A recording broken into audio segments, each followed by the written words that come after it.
Chapter 841. Consort Zheng's face instantly filled with anger. Just as she was about to explode, she suddenly changed her mind and reached out to clutch her stomach, crying out, my stomach, my stomach. The accompanying palace maid, Kaling, hurried forward and anxiously supported Consort Zheng's body while shouting, Your Majesty the Queen, Your Majesty the Queen, I beg of you to uphold justice. The crown princess has angered Her Majesty, the noble consort, to the point that her stomach hurts. Wei Ziqing's expression changed greatly. She reached out to grab her daughter's small hand and sternly glared at the palace maid called Kaling. Don't speak nonsense. Casually slandering the crown princess should be punished with capital punishment. Arbor patted the back of her mother's hand to reassure her. Her cold gaze swept over Consort Zheng and the corner of her mouth hooked up. Xiao Yao, go invite Dr. Chow from the Imperial Physician building to come over. Just say that Consort Zheng's stomach hurts and have him come over to take a look. Yes. Xiao Yao didn't suspect anything and nodded to leave. Consort Zheng's hand that was clutching her stomach stiffened slightly. Then, her expression changed greatly. Stop, Crown Princess. There's no need for you to worry about this. I've always had a doctor I'm familiar with to treat me. There's no need for you to interfere. How can that be? Arbor walked step by step in front of Consort Zheng. Her dark eyes coldly stared at her. If I don't invite the head doctor over to take a look, what if something happens to Young He and she insists on blaming it on me? Then wouldn't I be unable to wash away this filth, even if I jumped into Wang Hai? HM? What a formidable crown princess. Everyone was slightly shocked and looked over in awe. Only noble Consort Zheng and Kaling were looking into Qiao Mu's eyes. They only felt like there were countless bony arms in the depths of those eyes that wanted to pull them, master and servant, into the abyss of hell. Consort Zheng shrieked in surprise. Without caring about her image, she shrank behind Kaling. Enough. Queen Zhao was furious. It was the first day of the first lunar month, and she had already given her so much trouble. She didn't like Consort Zheng, and she didn't like this crown princess either. He only felt that the two of them, one big and one small, were both troublemakers. As soon as they bumped into each other, they started arguing with each other. Crown Princess, our Imperial Highness is pregnant. Can you please speak nicely to her? Kaling cried as she begged, putting on the appearance of a loyal servant. Arbor sneered and asked in a voice so low that only the master and servant could hear. Pregnant? Are you sure? Consort Zheng's expression changed abruptly. Her resentful eyes were filled with disbelief. She looked at Arbor in horror. Qiao Mu's lips cracked open like a wooden carving, and she gazed icily at noble Consort Zheng and her servant. She asked coldly, What if I make this matter known to the world? Don't. Noble Consort Zheng cried out in alarm, sensing the queen and many royal concubines casting puzzled gazes at her. She immediately straightened her body as a chill ran down her spine. She straightened her face and said, Kaling, don't speak nonsense. My stomach is just feeling a bit uncomfortable. You're making a fuss about nothing. What if you wrongly blame the crown princess? What should we do? Queen Zhao's cold gaze landed on Consort Zheng as if she wanted to burn a hole in her face. She wanted to see why she suddenly changed her attitude. Noble Consort Zheng stood up by herself and forcefully supported Kaling's hand, saying, Help me to sit over there. It wasn't until she returned to her seat that noble Consort Zheng looked at the crown prince consort, who had sat down on her own, in shock. Chapter 842. Since the crown princess already knew about this, why didn't she directly inform Her Majesty the Queen? Therefore, it could be said that the crown princess also had some opinions about Her Majesty the Queen. If she could grasp the animosity between the mother-in-law and daughter-in-law and exploit it, then perhaps she could, in reality. Consort Zheng was truly overthinking things. The little stoic had never viewed Consort Zheng as an enemy, and she couldn't be bothered to meddle in the harem's trifling affairs. In her eyes, Consort Zheng was already a dead person. It was only a matter of time, and she wouldn't be able to do it for too long. So why should she waste the effort? Moreover, she only had her initial suspicions before. After all, The special beautifying pill state Uncle Zheng purchased at an astronomical price also had other special medicines added to it besides heat poison. This medicine could guarantee that Consort Zheng wouldn't be able to conceive in this lifetime. However, she was only suspicious at the beginning and wasn't certain. She didn't expect that she would be duped into revealing her fake pregnancy as soon as they met. It was truly hilarious. After Arbor returned to her seat, various royal concubines came forward to greet her one after another. She greeted them one by one in a distant yet courteous manner before minding her own business and whispering to Jolin. Princess Anam arrives. After the announcement, a thin woman fully dressed as a princess consort walked in from the long passageway outside the hall. This subject greets Her Majesty the Queen. Please rise, Princess Consort. Queen Zhao still had a smile on her face when she saw Wu Hongma. The vassal king of Anan was one of the vassals conferred by the late emperor with a different surname, so the queen naturally had more respect for Princess Anam. Princess Consort, you've lost a lot of weight, Queen Zhao said after glancing at Wu Hongma. I've troubled Her Majesty the Queen to worry. Wu Hongma smiled and sighed, either intentionally or unintentionally. Today is the first day of the first month of the new year, a day for family reunions.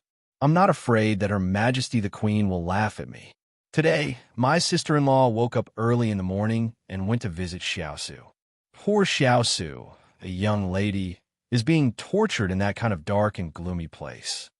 The queen's expression turned a bit awkward, and she even snuck a glance at Xiao Mu. Her son was the one who had caught her. No matter what, she would not let her son lose face and make the decision to release her. She saw the little stoic talking to her younger sister in a low voice and didn't even glance at Wu Hongma out of the corner of her eye. Perhaps she was pretending not to see Princess Anam. Your Highness, Princess Anam suddenly knelt down. This subject has a presumptuous request. Queen Zhao's expression changed slightly, and her eyes became sharp. Princess Consort, the New Year's banquet is about to begin. You should quickly return to your seat. Wu Hongma said loudly. This subject earnestly requests the crown princess to be merciful and pardon my niece Wu Xiaosu's wrongdoings and release her from prison. Queen Zhao rubbed her forehead as she felt a headache coming on. This morning's events had really made her feel sick. Queen Zhao's gaze fell on Arbor. Many royal concubines, commandery princesses, noble madams, and young misses also turned their gazes towards Arbor. Xiao Lin pursed her lips and tugged at her sister's sleeve. She couldn't help but be furious. Vexing matters were everywhere in the palace. After getting rid of a consort Zheng, another princess consort jumped out. No wonder sister didn't like her. Arbor slowly looked up, and his chilly gaze landed on Wu Hongma. His voice was frosty as he said, I've never been merciful. I only have killing intent. Chapter 843. Princess Anam was taken aback. She stared at Arbor with a tense expression, and the wrinkles on her face could simply squash a fly to death. The crown princess completely didn't follow the script. How was she supposed to continue acting out her own story? She originally thought that if she cried in this brilliant sun hall, the little girl would definitely panic due to her inexperience of the world. Perhaps she would reluctantly agree to release Xiaosu because she couldn't bring herself to go. As long as the little girl said okay in this brilliant sun hall, even if she wanted to go back on her word afterward, she, Wu Hongma, would definitely have a way to make her unable to regret and swallow her grievances. Who knew that this little girl's words and actions would completely exceed her expectations, making her at a loss for words? Wu Hongma sneered and simply turned to face Arbor. She feigned a curtsy and wiped the tears from the corners of her eyes as she said, Crown Princess, please take pity on this aunt's heart. Xiaosu is still alone in prison at the beginning of the new month. If she previously offended you in any way, she has already repaid what she should after being imprisoned for these dozen days. Please. The little stoic's cold face didn't bat an eyelid. Wu Hongma pretended to kneel down and bend her knees as she lamented. Do you want this old one to kneel down in front of you before you'll release her? This was coercion.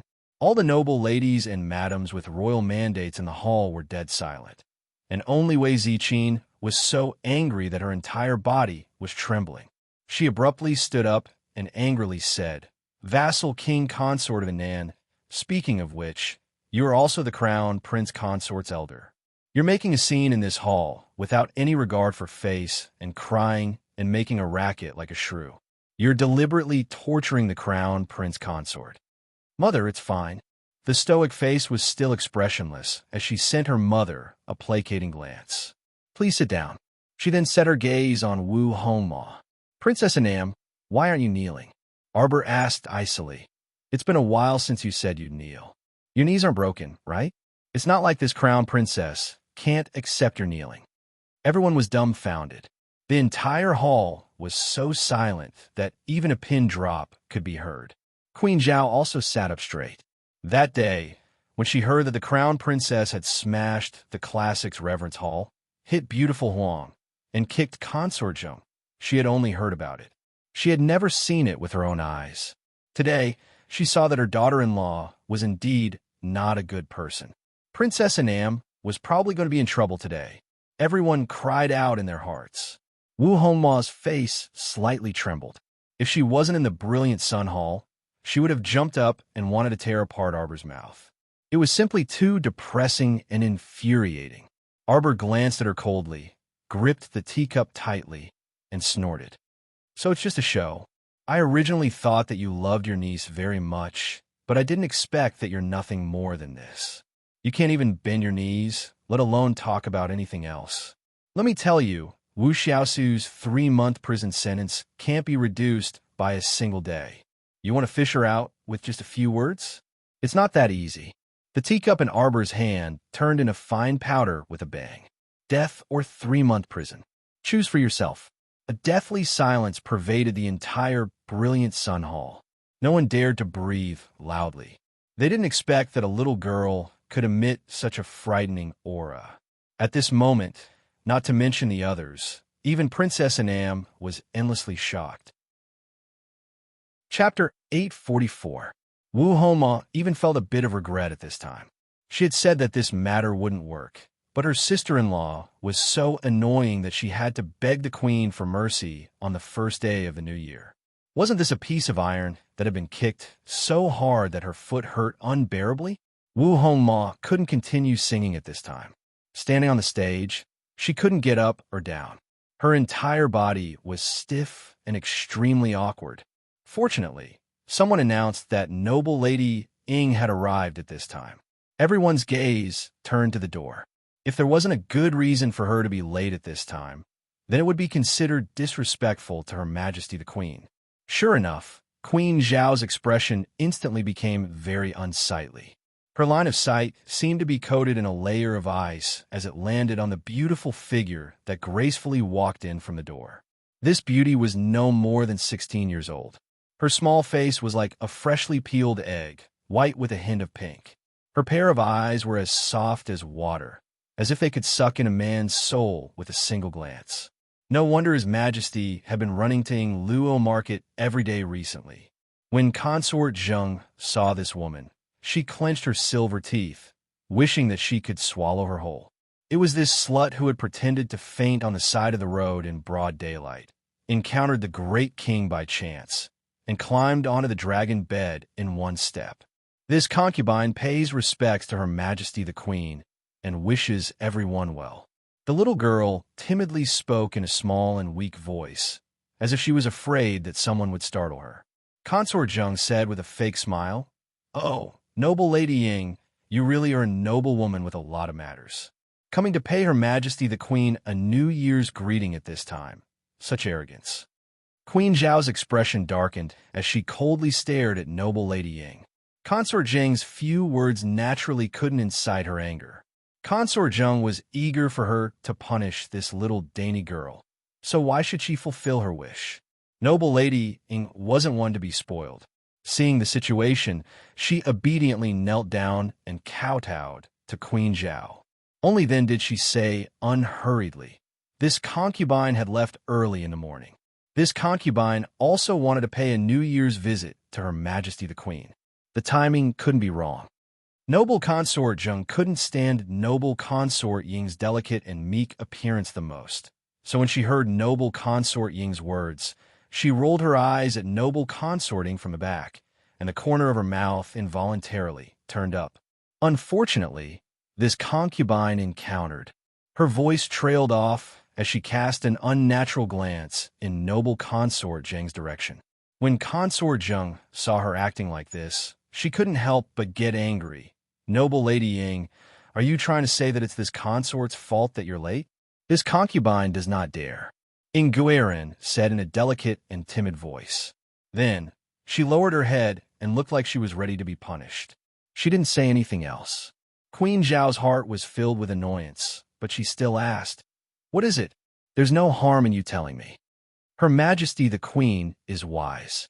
This concubine was on my way here this morning when I met the 15th princess wet nurse. She cried and begged everywhere to find a doctor from the imperial physician building to treat her."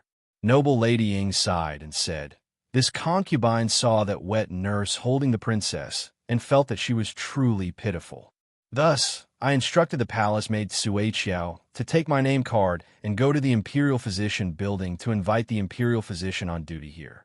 This delay is truly this concubine's fault. This concubine asks for your majesty's forgiveness." On the side, Consort Chung couldn't help but burst out in laughter. So this really is Noble Lady's fault. Look at how she's tormented Noble Lady Ying.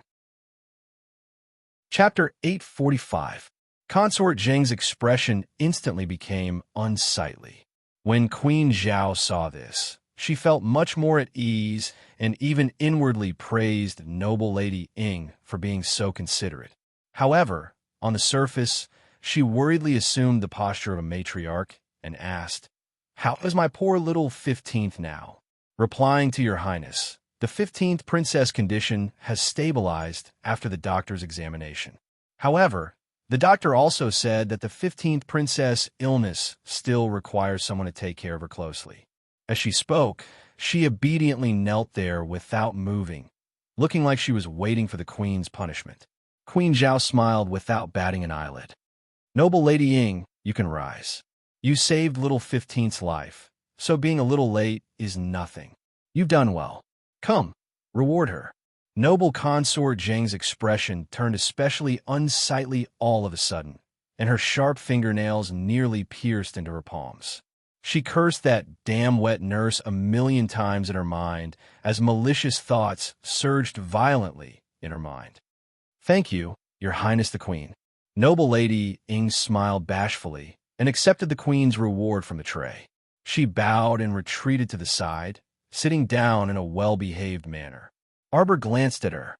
The two of them were seated quite far from each other, with quite a few princesses and commandery princesses between them. It was also at this moment that the embarrassed Wu Hongma quietly slipped back to her seat, no longer mentioning the matter of asking for Wu Xiaosu's life. Since she didn't mention it, Arbor didn't bother to pay attention to her. Queen Zhao was currently using this as an excuse to reprimand Consort Zheng. "Younger sister Zheng, little 15th's body is weak, yet you don't know how to take care of her? If that wet nurse hadn't carried little 15th out today and coincidentally asked Noble Lady Ying for help, how do you think this matter would have ended?" Consort Zheng couldn't help but be furious. She gritted her teeth so hard that they were broken, but on the surface, she had no choice but to stiffen her neck and turn her head to thank Noble Lady Ying from several short tables away. Noble Lady Ying shook her head. "I don't deserve Your Highness' thanks." However, the princess looked a little pitiful. It was such a cold day, yet she was only wrapped in a thin blanket. Now that Your Highness is pregnant, she's afraid that the princess's illness will pass, so it's not wrong to leave her in the side hall to recuperate. However, there are some daily necessities that should not be neglected. What? When Queen Zhao heard this, she was greatly shocked. Little 15 has just turned 3 years old. Consort Zheng, you actually threw her to a side chamber to be raised? How dare you neglect her like this? Consort Zheng's eyelids twitched. She hurriedly stood up and almost knocked over the wine beside her. "No, no, Your Highness." Preposterous. Queen Zhao seized the opportunity to fly into a rage. The entire brilliant sun hall became silent. Everyone felt that today's New Year's feast was simply challenging their hearts. Noble Consort Jung, vassal king consort of Anan, Her Majesty the Crown Prince Consort, Her Majesty the Queen, all of these women of high status were playing out one drama after another. Those noble ladies and madams with titles didn't know whether they should continue sitting here or quickly withdraw and let Her Majesty the Queen handle this family matter. "You're really heartless." Queen Zhao slammed the table and angrily said, "No wonder that wet nurse went everywhere to seek treatment, but no one cared. So it was you. You neglected little 15th. No, Your Highness the Queen. My poor little 15th. A cold light appeared in Queen Zhao's eyes. "Why haven't you brought over this queen's poor daughter and let me take a closer look?" Consort Jing's anger rose 3 feet high, and her body suddenly turned cold for no reason. Chapter 846. This play had come so quickly that she wouldn't believe it if it wasn't deliberately set up. How could noble Lady Ying be so coincidental as to run into the wet nurse carrying the child out to seek treatment? There was something wrong with noble Lady Ying, and there was also something wrong with the wet nurse. Consort Jung was very anxious and even wanted to send Kaling back to the palace to take a look. However, Queen Zhao coldly stopped her. "Younger sister, it's better if you just sit here. This consort also wants to see what kind of life little 15th is living in Sephora Flower Palace. Could it be that a good princess only has a wet nurse to watch over her? Are all the other servant girls in Sephora Flower Palace dead?" Sweat rolled down Consort Jing's forehead.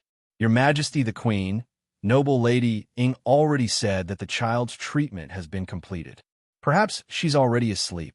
A head palace maid walked in trembling with fear and asked in a small voice, "Your Majesty, it's time to eat the dumplings.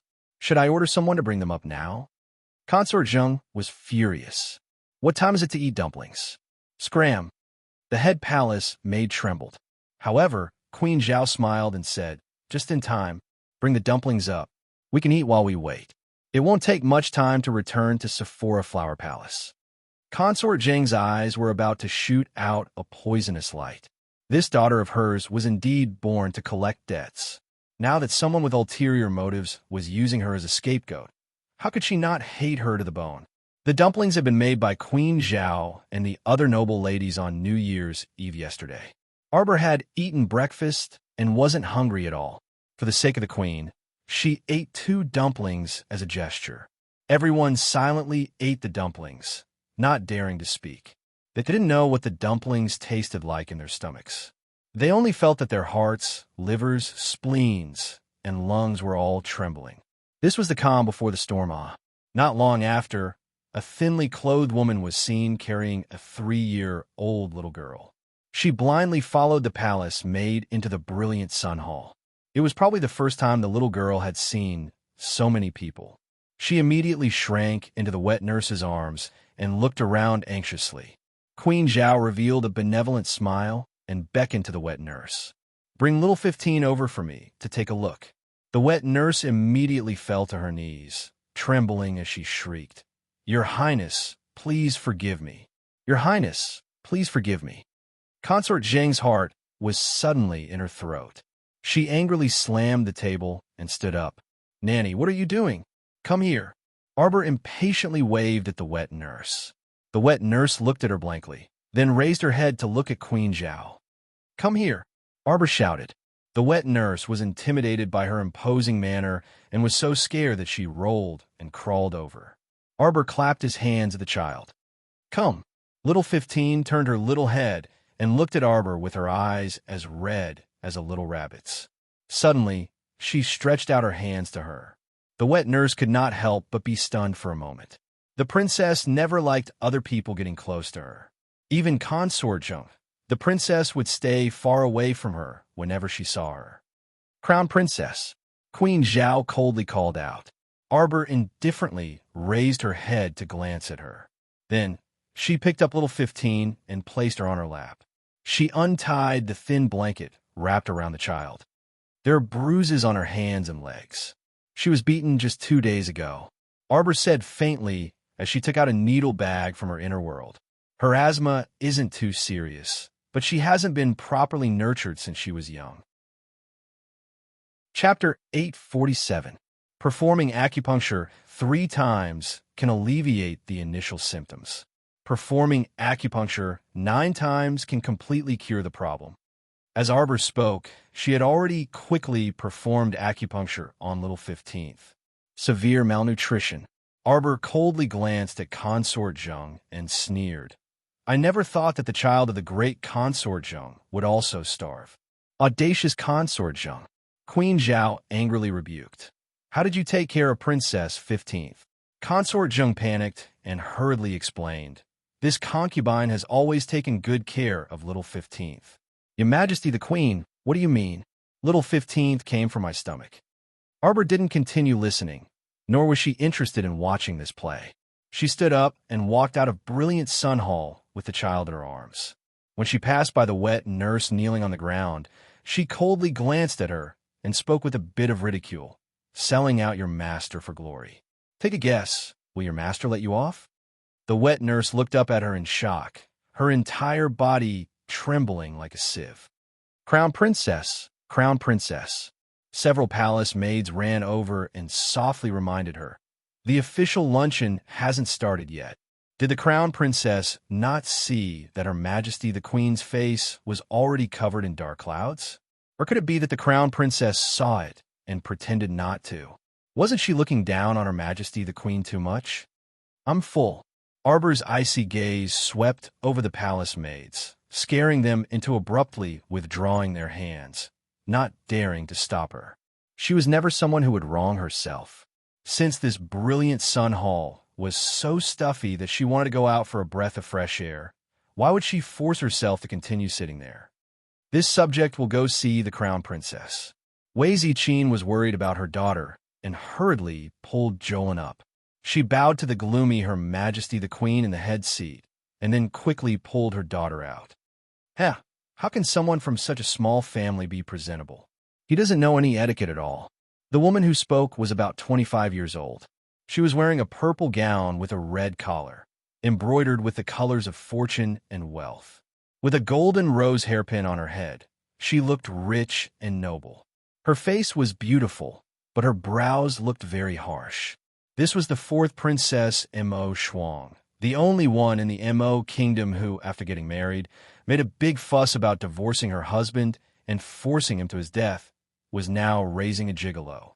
Although Queen Zhao was angry with the little stoic, she was even angrier when she saw this 4th princess. She glared fiercely at Lu Fei.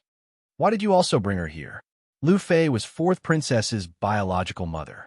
She felt wronged and said, Your Majesty, today is the first day of the 1st lunar month, according to the rules. All right. The queen didn't have the patience to listen to Lu Fei's rebuttal. She looked coldly at Consort Zheng and said, I will report this matter to His Majesty in detail. Since you can't take care of 15th princess, then this queen will make a decision for you this time. What are you doing? Consort Zheng shouted in alarm. When Wei Ziqin chased after them with her younger daughter, she just happened to see her eldest daughter holding a baby and waiting for them in the corridor. When she saw her mother and younger sister coming out, Arbor's icy features relaxed slightly. She nodded at them and said, I'm fine, Mom. You don't need to worry. You child. Wei Ziqin heaved a sigh of relief. She pulled Jolin forward and reached out to hug her eldest daughter. But I'm not happy. Chapter 848. This child had been sharp since she was a child. She should be able to tell at a glance that Her Majesty the Queen didn't like her. Arbor carried little 15 and walked along the winding path of broken cobblestones. In a withered garden in winter, only a few small flowers that didn't fear the bitter cold drilled out of the ground. Because they were worried that the flowers and trees would mutate, the palace had wantonly built all kinds of gardens 2 years ago. Some of the exotic flowers and plants were directly cut down. Generally, the most common flowers that had never mutated were planted. Mom, I'm thinking, isn't this marriage a bit too rash? Xiao Mu sat on a swing and lightly tapped the ground.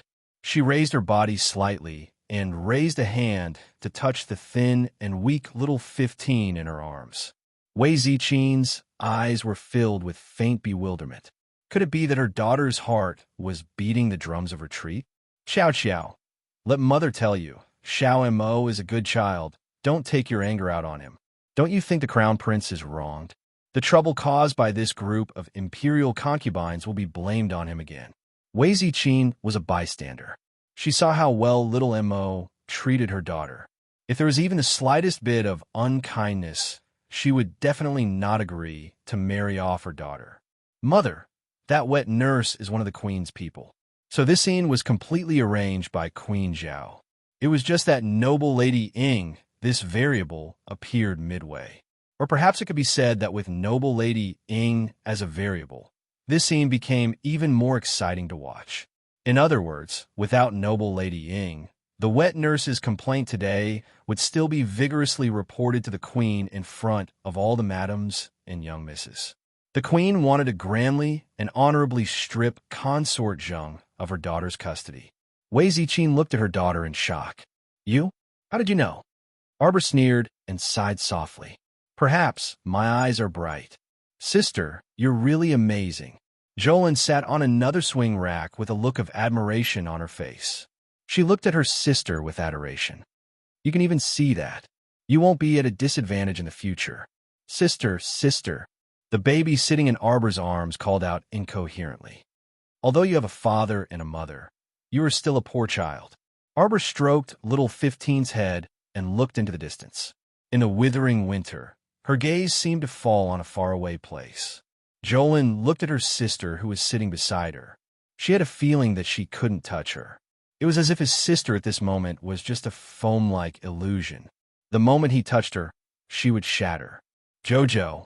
Wei Ziqing couldn't bear to see this kind of empty and numb expression on this child's face the most. She hurriedly reached out and pulled her down from the swing. She hugged her and patted her back with all her strength. Jojo, you're my daughter. I'm here for you. Sister, little Lin, is here too. Little Lin, will protect you. Jolin also jumped down from the swing. She reached out her thin little arms and raised them high to hug her sister from behind. Arbor came back to her senses and couldn't help but smile. What are you doing? I'm fine. She was just lamenting in her heart. Little 15 poked her little head out from between the two of them. She looked at this and then that, her eyes full of confusion. Jojo, let's go home. Chapter 849. Arbor couldn't help but chuckle. Mother, why are you being so willful? My daughter isn't happy. Can't I be willful for once? Wei Ziqing said angrily. Okay. Then let's go shopping. Jolin immediately raised both hands and feet in agreement. In your dreams, Wei Ziqing raised her hand to pat her younger daughter's head. Who would be selling things today? As the three of them were talking, the tree branch moved and Prince Mo's head suddenly popped out. Brother-in-law, Jolin called out happily. Wei Ziqing hurriedly reached out to cover her mouth. Don't make a fuss. Come, accompany mother. As she spoke, she secretly gave her son-in-law a look. The son-in-law immediately understood his mother-in-law's meaning. Your wife is in a bad mood. Arbor raised her head to glance at Prince Mo, then indifferently lowered her head again. As expected, her attitude was very distant. Prince Mo's heart skipped a beat. He hurriedly ran forward and reached out to hug her. Slap! Arbor blocked his hand and carried little 15 back to sit on her swing. She didn't even bother to look at him out of the corner of her eye. Jojo, I've heard. You've been wronged. Mo Yin hurriedly took the initiative to admit his mistake, his handsome face full of remorse. Don't worry. After this New Year's banquet ends, we won't come if there's nothing. Is noble lady Ying the person you arranged to come in? Mo Yin's voice suddenly stopped. He cautiously glanced at Arbor. Her? What did she tell you? She's too smart. She was able to cooperate with your imperial mother halfway through the show. Arbor abruptly flung the crown prince's hand away. I won't adapt to this kind of scheming life. Instead of letting her scheme against others, she might as well clean them up with her own hands. Mo Yin's heart twisted. He hurriedly reached out to pull her into his arms. I didn't ask you to adapt. Do I get used to you? His head rubbed restlessly against the side of her neck. I go where you go. If you go to the sky, I will go to the sky. If you go to the sea, I will go to the sea. It's decided then. Arbor was slightly startled. Half of the resentment that he had been holding in for a long time was released. He looked at him and asked curiously, "Why do you always give in to me? You're my little emperor baby. What else can I do but accommodate you?" Prince Imo said matter-of-factly, "You like to shake off my hand when you're angry. I feel terrible. Your family is too annoying." Arbor suddenly stretched out his leg and kicked him. "It's all your father's fault for marrying so many mistresses. They're always looking for trouble." Yes. It's not my fault. It's all my father's fault. Your stepmothers are all troublemakers. They're so annoying. Isn't that so? In the future, I won't enter the palace and won't see them.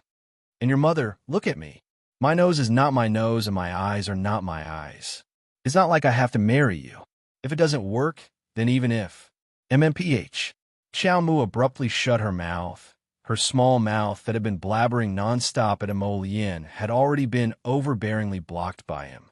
He didn't give her a chance to continue speaking. This kiss completely swallowed all of the little stoic's complaints. "I'm telling you, I admit to all my mistakes, but you're not allowed to say things like forget again." Imo Lien angrily bit down hard on his lips.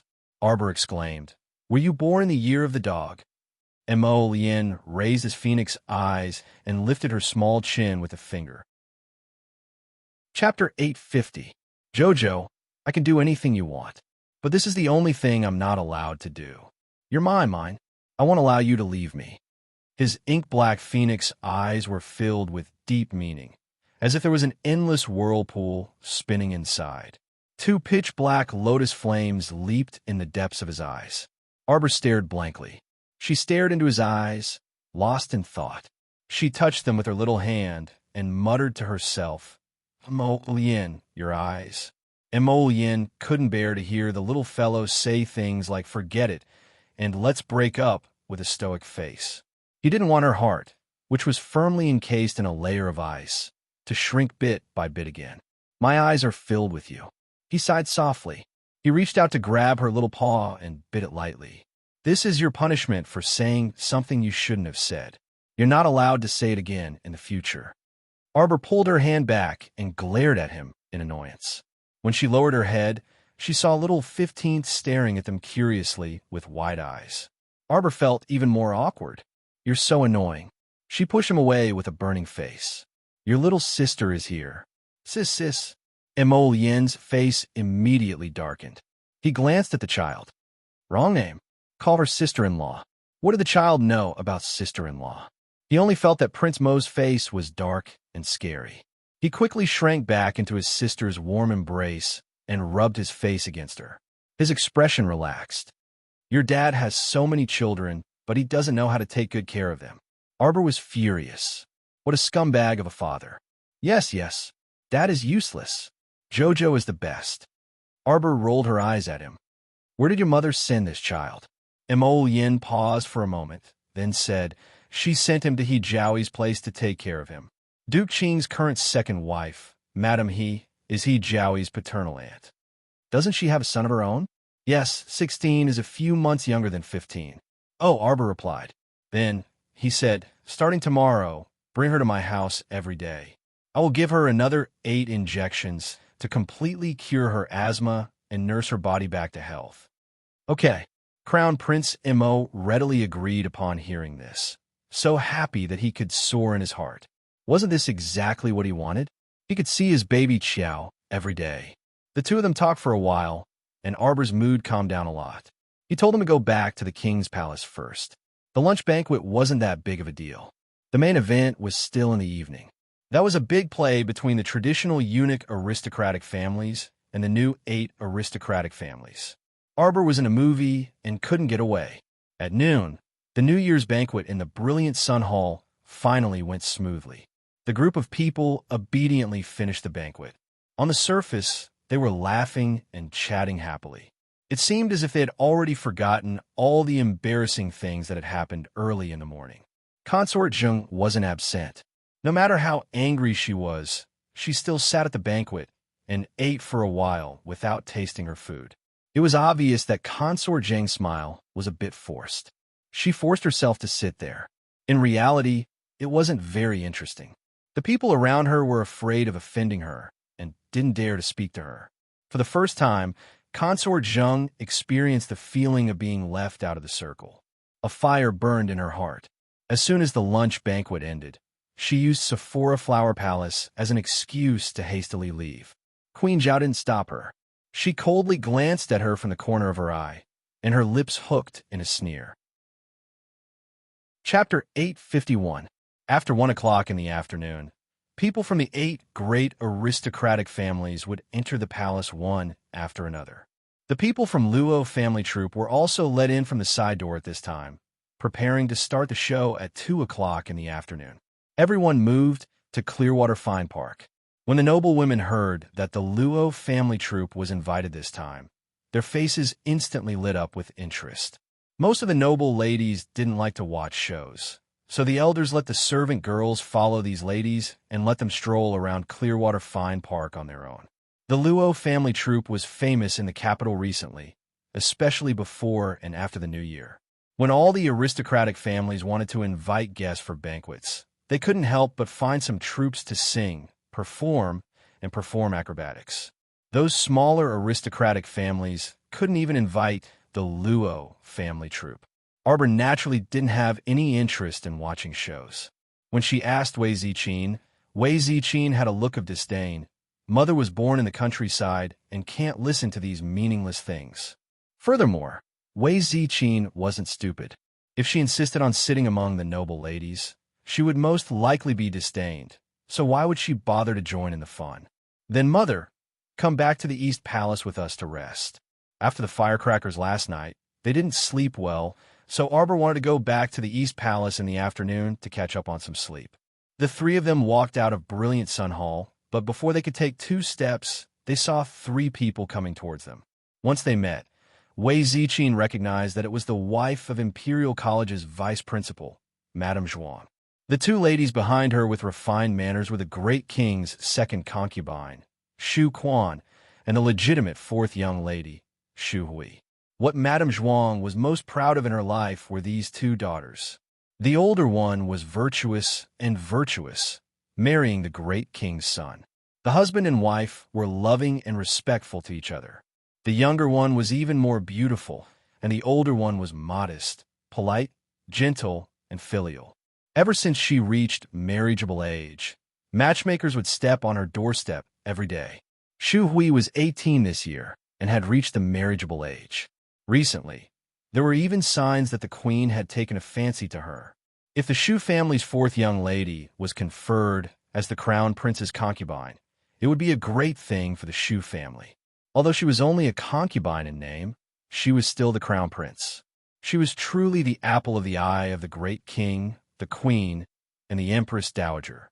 Moreover, the crown prince didn't even have a close confidant by his side. Their family's 4th young lady was such an intelligent person. If she entered the Eastern Palace, she would be able to enjoy the moonlight first. Would she be afraid that she wouldn't be able to gain favor?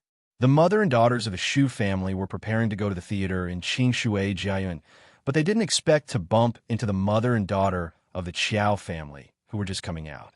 Madame Xu's expression instantly became somewhat unsightly. A few days ago, the crown princess refused to attend her eldest daughter's plum blossom banquet, which made her very unhappy. Deep down in his heart, he had already scolded him for being so shameless. Although Xu Quan persuaded her for a while, she was still a little angry.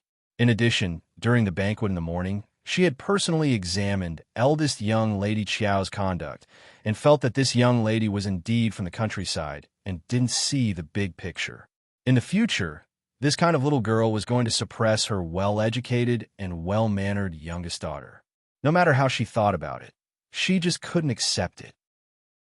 If it wasn't for the great king suddenly issuing an imperial edict to confer eldest young Lady Qiao the title of crown princess, who knew who this crown princess position would be? Xu Quan saw that her mother had her head held high like a fighting cock and wanted to walk straight past the mother and daughters of the Qiao family. She hurriedly tugged on her mother's sleeve and gently bowed towards Arbor.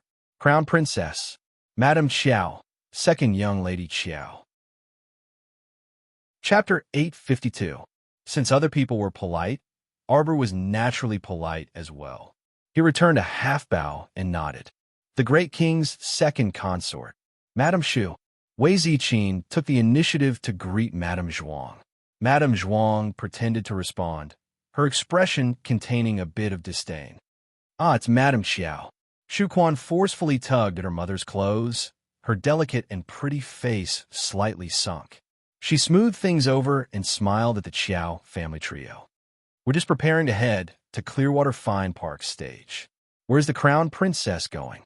Xiao Lin pursed her lips, her childish nature rising as she deliberately said loudly, "We're waiting for brother-in-law to pick us up." Lin, Wei Ziqin patted the back of her daughter's hand and pulled her to her side. She nodded slightly at Madame Zhuang, who had an unsightly expression. "My daughter spoke without thinking. Please don't take offense." Madame Zhuang snorted and said with a fake smile, "Then you guys can wait here properly. When His Highness is free, he'll come over to pick you guys up." Madame Shu especially emphasized the word pick up, as if mocking the Qiao family trio's wishful thinking. It was obvious that it was impossible.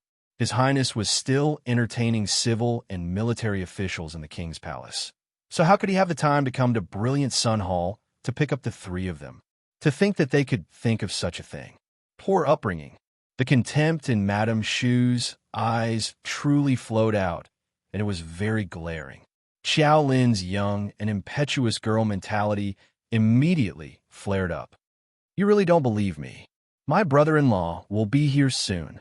Lin, Wei Ziqin saw that her daughter's temper had flared up, and her head was about to explode. She hastily reached out to hold her small hand. All right. Xiao Lin just couldn't bear to see others belittle her mother. This Madame Shu was like a proud peacock, even looking at people with her nostrils. Mother. On the other end, Shu Quan was also extremely embarrassed. She continuously tugged at her mother's sleeve, but Madame Shu angrily flung her hand away. "Humph." Madame Zhuang glanced at Xiao Lin with displeasure. With a haughty expression, she said, "Madame Xiao, it's better to teach your daughter well from a young age. Look at our family's Shu Hui. Her etiquette and behavior all conform to the norms. Even Her Majesty the Queen praises her from time to time. If the second miss wants to find a good etiquette instructor, I have a good recommendation here. Otherwise, in another 2 years, when she gets older, she won't even be able to find a husband." Jolin's face turned red with anger. Wei Ziqin was so angry that her entire body trembled. Without another word, Arbor flew up and slapped Madame Shu's face. Madame Shu didn't expect that the crown princess would suddenly slap her. The sound of this slap immediately attracted a lot of attention. Madame Shu felt that she had completely lost all of her face. She was the wife of the vice principal of Imperial College and came from a scholarly family. Yet she was embarrassed by the mother and daughter of the Qiao family today. Arbor did not stop. Could a slap be enough? It didn't exist. She couldn't be bothered to talk nonsense with this Madame Shu and directly gave her 2 more slaps. Madame Shu fell to the ground and started gasping for air. Her gaze was filled with terror. During the banquet in the morning, the crown princess had only exchanged a few words with Wu Hongma, and it was just that her aura was a little overbearing. When they really fought, no one could even think about interfering. Looking at the punches and kicks that were beating Madame Shu like a sandbag, which of the noble women passing by would dare to stop them? Chapter 853. Madame Shu barely managed to stabilize herself, and her face kept trembling. All the hair on Shu Quan's body stood on end, and she was so nervous that her fingers curled up slightly. She grabbed her mother, whose cheeks were swollen, and hurriedly apologized to Arbor. "Crown Princess, sorry. My mother drank a bit too much at the New Year's banquet, and her mind is still a bit muddled. You're the one who drank too much." Madame Shu didn't appreciate the apology at all as she swatted her daughter's hand away. She pointed at Wei Ziqin and angrily said, "You're just a village woman, but your daughters are each more vulgar and barbaric than the other. Are you all dead? Why did you let the crown princess do it alone?" A cold rebuke sounded from behind the Qiao family's mother and daughters. When this rebuke sounded, Shu Quan felt like her scalp was about to explode. The hidden guards who were secretly observing couldn't help but grumble and hurriedly rushed out. Without another word, they picked up Madame Shu, whose hair was disheveled and her hairpins were disheveled, and gave her a good beating. Madame Shu wailed incessantly, and the spectating madams and noble ladies were all dumbstruck. What's the use of having you follow the crown princess? You actually want the crown princess to do it herself. Imo Yin walked up with a cold expression. She turned to shoot a glance and hurriedly asked, "Mother, what's wrong? Who anger my mother to this extent?" The moment the crown prince finished speaking, the surroundings were dead silent. The madams and noble ladies who were originally watching the commotion all secretly groaned in their hearts, hating themselves for watching the commotion. "Your Highness," fourth young Lady Shu Hui seemed to be panicking as she suddenly knelt down and pleaded for her mother with tears streaming down her face. Mother only quarreled with the crown princess's mother for a bit. It's nothing major. It was the crown princess who suddenly made a move. The crown prince's abrupt glance at her was really cold. Shu Hui's heart suddenly trembled. Her neck shrunk, and her pupils involuntarily dilated. Fourth younger sister. The great king's first consort shouted to stop her in disappointment. She hurriedly went forward to bow to the crown prince and said, "Your Highness, it was my mother who drank a bit too much at noon. Her mind was a bit muddled, and she offended the crown princess. Please forgive her. Mylin, is only 12 years old, but she's already been scolded for not being able to find a husband. Are these the words of a drunkard?" Wei Ziqin was so angry that her whole body trembled. She had never seen such a fierce woman who would joke about her daughter's marriage. Shrew! The crown prince flew into a rage, and the surroundings suddenly became deathly silent. Why did great heroine Shu marry a shrew like you? Madame Shu was so scared that she was paralyzed on the ground. She had been beaten black and blue by Arbor and the others until her face was swollen and her eyes couldn't even be found. At this time, there was no other expression on her face. Shu Hui was also so scared that her whole body was trembling. She knelt there, not daring to move. Only Shu Quan braced herself and stepped forward. Your Highness, please be careful with your words. If the crown prince labeled her as a shrew, then her mother's life could be considered to have come to an end. At this time, Shu Quan truly regretted to the extreme. Why couldn't she restrain her mother, who didn't watch her mouth? Did her mother still think that she was dealing with those concubines in her own home? Someone come, chase Madame Shu and her party out. In the future, they're not allowed to enter the palace without special instructions. The crown prince shouted coldly, not leaving Madame Zhuang any face. In so many years of New Year's banquets, Madame Shu was the first person to be chased out by the crown prince's order. In the future, how was Madame Shu supposed to go out and meet people? Madame Zhuang was paralyzed on the ground. How could she be willing to leave? Chapter 854. Madame Shu cried until her snot and tears were plastered on her face. At this moment, her image was completely destroyed. Two eunuchs stepped forward and directly picked her up from the ground. Placing their arms around her, they carried her out of Brilliant Sun Hall. Madame Shu kicked her legs and screamed incessantly. This commotion was so loud that Queen Zhao could no longer pretend not to hear. Queen Zhao walked over with elderly nanny Hua Xian, Green Mammy, and several palace maids. Seeing the situation, she couldn't help but feel a headache. Your Majesty the Queen, Your Majesty the Queen. Madame Shu struggled on her deathbed and wanted to pounce on the queen, but she was firmly held down by the two eunuchs. Crown Prince, what are you doing? Actually, Queen Zhao had long known that the crown princess and Shu family's mother and daughter were at odds, but she wanted to see how powerful the Shu family's mother and daughter were. Now, it looked like they had suffered a crushing defeat and were completely not a match for the Qiao family's mother and daughter. To be precise, they were no match for the crown princess. Take her away. The crown prince waved his hand impatiently, and Queen Zhao didn't stop him. Just like this, everyone looked on helplessly as the beggar like Madame Shu was dragged away while screaming. Shu Hui's small face couldn't help but turn ghastly pale. She couldn't leave or stay in place, so she pitifully raised her head to look at Queen Zhao. Throw her away as well. The crown prince pointed at the pale-faced Shu Hui. Queen Zhao's expression changed. My royal son. Prince Emo turned to look at Empress Zhao with an angry expression. He directly said, Royal Mother, if this son's daughter-in-law is wronged in your brilliant son hall every time, then this son won't dare to bring her here in the future. Queen Zhao's expression was angry, and she couldn't help but feel anxious. Nonsense. How did Royal Mother let her be wronged? Wasn't it just a few words with the Shu family's mother and daughter? It's all a misunderstanding. This crown princess was too delicate. Empress Zhao was displeased. Madame Shu pointed at my mother's nose and scolded my younger sister for not being able to marry. Does the queen want to hear it with your own ears?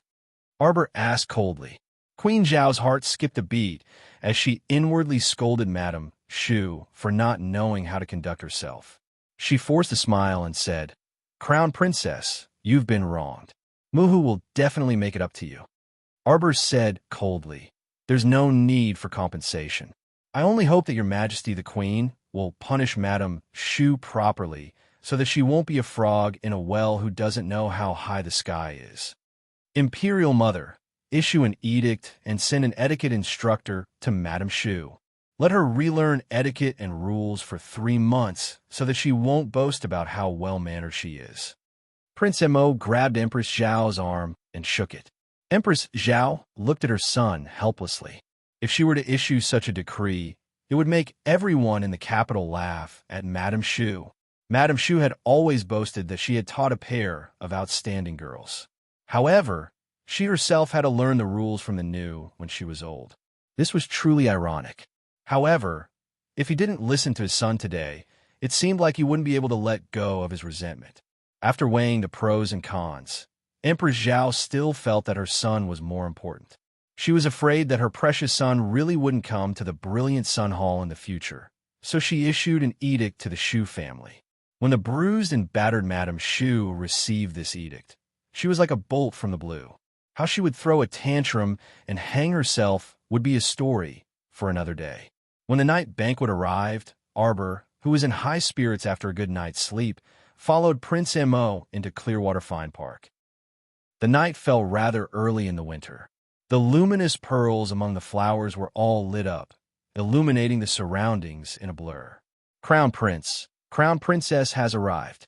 Following the announcement, everyone from the 8 great patrician families in the bright main hall uniformly looked towards the entrance. Chapter 855. So many pairs of eyes simultaneously cast their gazes on the Crown Prince and Crown Princess. Friendly, admiring, hostile, and probing gazes intersected. 2 hidden forces even stealthily charged at the 2 of them in an instant. If one's willpower was weak, they would definitely stagger from the hidden force. That would be a breach of etiquette in front of the court and also a disadvantage in front of the 8 great patrician families. Unfortunately, the one they wanted to plot against was the Crown Prince, a figure with a cultivation as deep as the sea. Thus, 2 figures rapidly bounced away from their seats with 2 soft, chi-chi sounds of rebounding force.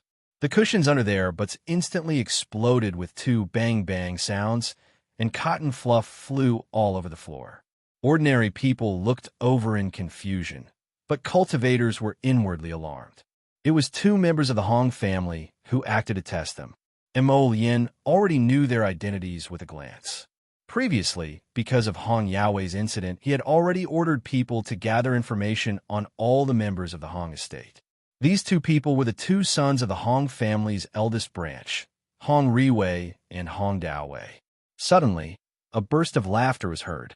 Duan Yu tilted his head and looked at the 2 disheveled members of the Hong family across 5 or 6 tables.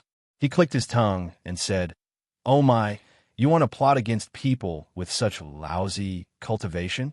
Go hide where you can." With that, Hong Riwei and Hong Daowei's faces instantly turned the color of pig liver. Mo Lien coldly glanced at the 2 members of the Hong family. Holding Arbor's hand, she walked forward. Along the way, they had to pass by the seats of the court officials and the 8 great patrician families. On the left were the court officials and their families. On the right were the 8 great patrician families. Of course, the 8 great patrician families' seating arrangements were also particular. The Talisman patrician family, the Mu clan, the concealed weapons and scouting patrician family, the Duan clan, and the elixir patrician family, the Qin estate, followed by the medical famed Do clan, the smelting and mining patrician families, the Wu clan, and the Han clan. The forging patrician families, the Fan clan and the Qiao clan, were at the bottom. That's right, it was the Qiao clan. In her previous life, the Qiao clan's main family was considered one of the great patrician families. When Qiao Dongbua, the head of the main family, saw Qiao Zhongbang and his family, he came forward to greet them. Qiao Zhongbang didn't look any better. When Qiao Dongbua saw Arbor, he immediately stood up from his seat in excitement. However, before he could start exchanging pleasantries with Xiao Mu, he was thoroughly interrupted by the Hong brothers' sudden probing. Arbor's cold gaze swept past Qiao Dongbua without stopping for a moment. She knew almost all of the people from the Qiao family, but she didn't want to talk to any of them. All of a sudden, Arbor's gaze fell on the people beside Qiao Dongbua. To be more precise, it was locked onto a 23-year-old man who wore a white robe and had a gentle smile on his face. Her aura changed in an instant. It was so sudden that it was hard for Prince Imon not to notice it. Her footsteps stopped just like this, so Imol Yin naturally stopped as well. Following her gaze, he met a young man who was nodding slightly with a smile on his lips. Just like that, Qiao Mu's icy gaze fixated on that man, staring fixedly at him. This abnormal deep gaze attracted the attention of everyone around them, even the king and queen who were sitting far away on the chief seats in the main hall. The white-robed young man stood up with a smile and bowed to the two of them. Chapter 856. Duan Yu tilted his head and glanced at Arbor in a slight daze. Miss Qiao's gaze was too focused, right? It truly made one feel displeased. The 2 young masters sitting next to Duan Yu were the Qin estate's 2 young masters. At this time, eldest young master Qin was propping up his chin with one hand and looking at his younger brother with a slightly tilted head, asking with his eyes, "Is that right?" Young Master Omega Kitoku pursed his lips tightly and didn't say a word. Eldest young Master Qin's brows suddenly relaxed, and he smiled. Seeing his younger brother's displeased appearance, he was 100% sure. That Mu Xiaobao who suddenly disappeared from the Qin estate and left behind a fake name was definitely this crown princess in front of him. TSK. Mu Xiaobao's appearance had truly changed greatly after not seeing him for so many days. It made one's eyes light up. Oh, facial paralysis was still facial paralysis. This was truly a signature mark, so it was very easy to recognize. Arbor stopped in front of the white-robed youth. After that youth finished bowing, he still didn't move. What was going on? The crown princess's gaze was too piercing. The youth's gentle smile was almost unable to be maintained. Because of Arbor's gaze, all kinds of gazes gathered on him. Even though the youth was calm, he couldn't resist several piercing gazes. "Fan Chioha," Arbor murmured before suddenly smiling without warning. That voice was so soft and cute that it bordered on ravings. When his smile blossomed, it was like a flower blooming on a precipitous snowy peak. Fuck! The crown prince and Duan Yu's hearts were probably like this. Xiao actually looked at a strange man and smiled. The crown prince's piercing gaze was like a tangible blade that landed on the white-robed youth. On the other side, Duan Yu, the 2 young masters of the Qin family, Second Do, Six Zheng, and the others' gazes all converged on Fan Xiohe. If gazes could cut him, Fan Xiohe felt that he would have already been cut apart by those young masters' gazes. "Ha ha! Crown Princess, you've gone overboard." Fan Xiohe's smile froze on his lips. Although he had to admit that the little girl in front of him was too beautiful, when she smiled at him, even if he was a hothead, his heart couldn't help but ripple. But smiling at him now was the same as roasting him on a bonfire. Look at the looks in the eyes of the people around him. They must have the heart to eat him. The great king sat upright, and Empress Zhao pursed her lips tightly. The family members of the important officials of the court were also whispering to each other. In this silence, Qiao Mu's figure suddenly moved. She nimbly leaped forward and kicked the short table in front of Fan Xiuhe under everyone's stupefied gazes. Emolien was caught off guard. The corner of her eyes twitched. She had never thought that the little guy would. Cough, cough. Suddenly rushing up and smashing that this was simply unexpected. The wine cup in eldest young, Sir Qin's hand rolled onto the small table with a clang, and a trace of disbelief appeared in his amorous eyes. She really hit him as soon as she started. In contrast to himself, who had been slapped by the little guy in private, and then looking at Fan Xiuhe, who was currently in a sorry state in public, eldest young Sir Qin suddenly guffawed. Sure enough, there was no worst in this world, ha ha ha ha ha. Fan Xiuhe was forced to retreat by Arbor's sudden kick, but he couldn't resist that short table that flipped a few times in the air and ruthlessly smashed at his feet. Chapter 857. The soup spilled on their feet and even affected the two Fan family members beside them. They jumped to their feet, their expressions filled with shock. But this wasn't the end. The little fellow directly pulled out her ferrule and threw a streak of fire at Fan Xiuhe. With a sizzle, the streak of fire tunneled under Fan Xiuhe's feet like a wriggling snake and was about to climb up his leg. Fan Xiuhe was greatly alarmed, and he hastily activated his defensive barrier to defend against this streak of fire. Everyone only heard a sizzle and saw that a corner of Fan Xiuhe's robe had already been set ablaze by the raging fire. That fire was so powerful that it burned the hem of Fan Xiuhe's robe to ashes with just a touch. Fan Xiuhe promptly tore off his outer robe and flung it to the ground before retreating several steps. At this time, the defensive mystic weapon in his hand had already been activated and enveloped his entire body. When he looked up again, that smiling face could no longer be maintained, and his entire face turned a kind of fecal yellow that the crown princess's body was as light as a swallow as she tapped on the overturned table with one foot and chased after him like a shadow. She raised her ferrule high and angrily shouted, "Furious dragon slash!" Monstrous waves of mystic energy erupted from her body and condensed on the ferrule, forming a dragon-headed mystic energy vortex that smashed down at his head. Fuck, everyone was crying on the inside. Wasn't this a freaking banquet for the 8 great patrician families? Why was the opening so explosive? The great king and empress Zhao, who were sitting at the head seats in the main hall, felt their eyelids twitch repeatedly as this move was about to land on the Fan family brat's head. The great king anxiously jumped up from the dragon throne and hastily shouted, "Crown Princess!" Boom! The attack that contained the powerful strength of a level 12 Mystic Cultivator heavily smashed onto Fan Xiuhe's defensive mystic weapon. Fan Xiuhe only felt the qi and blood in his chest churning, and he almost spat out a mouthful of blood. Fortunately, the defensive mystic weapon blocked more than half of the attack for him. Otherwise, the consequences would be unthinkable. What exactly did this crown prince consort, who tried to kill her the moment they met, want? Fan Xiuhe's gaze trembled, and the defensive barrier on his body abruptly cracked and was destroyed in an instant. He barely moved the corners of his mouth, trying to show a decent smile. But at this moment, he really couldn't bring himself to laugh. Arbor suddenly swung his arm, and the Fan and Xiao family members who were originally dodging to the side because of the battle cried out, and they all took a step back in horror. A small green-blue chick flew toward Fan Xiuhe with a swoosh. Suddenly, it spread its wings and revealed its huge, true body. It cried out loudly at Fan Xiuhe. He opened his mouth and spat out a ruthless icicle towards Fan Xiuhe. "Here, be careful." At the critical moment, an old man suddenly approached Fan Xiuhe from the side. He grabbed Fan Xiuhe's arm and pushed him behind himself.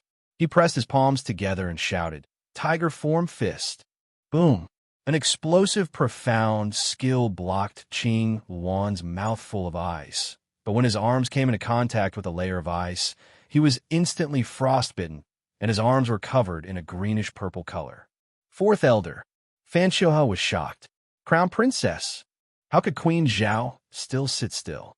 She also abruptly jumped up from her seat, and she gazed sternly at Xiao Mu with a severe gaze. Ha! Arbor's laughter was very peculiar. She only used a soft and flat voice to say haha, not that she was laughing. The rest will be around 10:30 p.m., so I need to go take my medicine first. Oh. Chapter 858. Her mystic energy seemed to be burning fiercely in her body, raging with anger. Arbor's surrounding temperature dropped sharply, and in a short time, the people around her enjoyed the feeling of falling into an ice cellar. The little girl in front of him seemed to have torn open the gates of hell with her own hands. She was standing under the yellow springs of the 9th level of hell, tilting her head and smiling at you with treacherous eyes. Emolien only felt that his heart seemed to be frozen numb. He seemed to be able to see layers of thick ice rapidly spreading around the little girl's body, enclosing her in it. Blue Luan spread its wings and roared at Fan Xiohe, who was close by. Fan Xiohe stretched out his hands defensively and crossed them in front of his forehead. He thought that a wave of ice water would naturally fall from his head, but after waiting for a long time, nothing happened. Fan Xiohe carefully released his hands and looked in shock at Arbor, who had floated in front of him like a ghost. Crown Princess! Fan Xiohe almost fell on his butt. Do you see this dagger? Arbor calmly summoned an ordinary dagger from her inner world and stroked it over and over again as if she was caressing her beloved artifact. There was even a trace of demonic light emitted from his pupils. She suddenly aimed the dagger at Fan Xiohe's heart. Hey, Crown Princess! Although Fourth Elder's arms were frozen stiff, he still shouted in time and flashed to Fan Xiohe's side. Don't worry, I'm very patient. Xiao Mu pressed the ice-cold dagger in her hand against Fan Xiohe's cheek, and her small face that was as fair as jade also drew closer. She looked at Fan Xiohe's abruptly widening eyes up close and whispered softly into his ear, "You won't die so easily." Just like me in the past, crawling and crawling in the dark. Like a stinking, rotting corpse. I lost my limbs and could only use my head and body, like a pitiful, trembling, and weak little reptile. Ha ha ha ha ha. I will definitely give you an unforgettable death. Her voice sounded neither close nor distant in Fan Xiohe's ear, almost like a dream. It was so soft that it made his heart tremble. Fan Xiohe suddenly felt the dagger on his cheek withdraw. Jojo. Prince suddenly reached out and pulled her into his arms. Only then did the bone-chilling cold that felt as if his entire body had fallen into an abyss disappear. Arbor turned around and blinked her beautiful watery eyes. The strange expression on her face gradually faded away, and it gradually returned to that rigid, paralyzed face. It was so quiet that one could hear a pin drop. After witnessing the Crown Princess angrily scolding Princess Anam and beating up Madame Shu in the morning, the noble ladies and young misses were already used to it. Their expressions weren't as strange as the court officials. The fan clan of the 8 great clans is only SOSO. You hit the young one, and the old one can't wait to take the hit. Arbor curled his lips and sneered. The faces of those from the fan clan were naturally extremely unsightly. Various colors appeared on their faces. Aha! The great king heaved a sigh of relief and couldn't help but let out 2 awkward chuckles. He coughed and said, "The crown princess, is young and impetuous, so it's indeed inappropriate for her to exchange blows with others." Cough. She's young. She's young. Ah, it's inevitable that she won't entertain you well. Everyone from the fan clan, please don't take it to heart. Sit, all of you sit. Bullshit. Anger appeared on the faces of those from the fan clan. The crown princess had clearly used a killing move just now. Chapter 859. Killer move, got it? A killer move was a move that could kill people anytime and anywhere. The great king actually spouted nonsense about how the crown princess was young and impetuous and liked to spar with people, freaking exchanging blows and learning from each other. So she hated that she couldn't take people's lives everywhere, right? Aha! The great king was still laughing awkwardly as he greeted everyone from the fan family. It wasn't until Empress Zhao cast him a glance and ordered a junior royal made to replace the low table in front of the Fan family that the great king realized that the tables in front of Fan Xiohe and the others had either been kicked over by the crown princess or shattered by the crown princess' mystic energy. Aha! The great king could only continue to laugh awkwardly to cover up his awkwardness. Cough, cough. This freaking oddball crown princess. She kept biting onto young Master Fan the moment she entered. It was simply too baffling. She caused him to feel awkward all the time. Jojo, are you hurt? Prince Mo led Arbor back to their seats as if no one else was present and pulled over her small hand to repeatedly examine it. Arbor shook her small head and reached out to stroke the little chick lying in her arms. The two people were seated at the head of the officials. Mu Qianqian and her mother's table was behind the Mu family's patriarch, Mu Boming. It could be said that with her father's back across, she was practically facing the crown prince and Arbor. Her eyes were practically spitting out blazing flames of jealousy. On what basis? A rural village girl was actually able to obtain His Highness the Crown Prince's favor and inexplicably rise to become the crown princess. When she recalled how the crown prince punished this bitch at the small banquet before the new year and slapped her until her mouth was rotten, Mu Qianqian's soft young girl heart couldn't help but ache and shatter. Why did His Highness the Crown Prince treat Qianqian like this? Everyone, we are fortunate enough to be gathered here today to allow us to admire the heroes of the 8 great patrician families. Let us first drink a cup to all of you heroes. Only then did the 8 great clans and the civil and military officials stand up and say, "Thank you, Your Majesty." The great king gestured for everyone to sit down and said with a smile, "I heard that the Mu family's head's talisman drawing technique is very good. The peace talisman that you made can seek good luck and avoid calamities. It can also save a person's life at a critical moment. As soon as it appears in the Chamber of Commerce, it will be sold out. The great king is too kind." Mu Boming looked like he was in his early 30s, but his actual age was 50.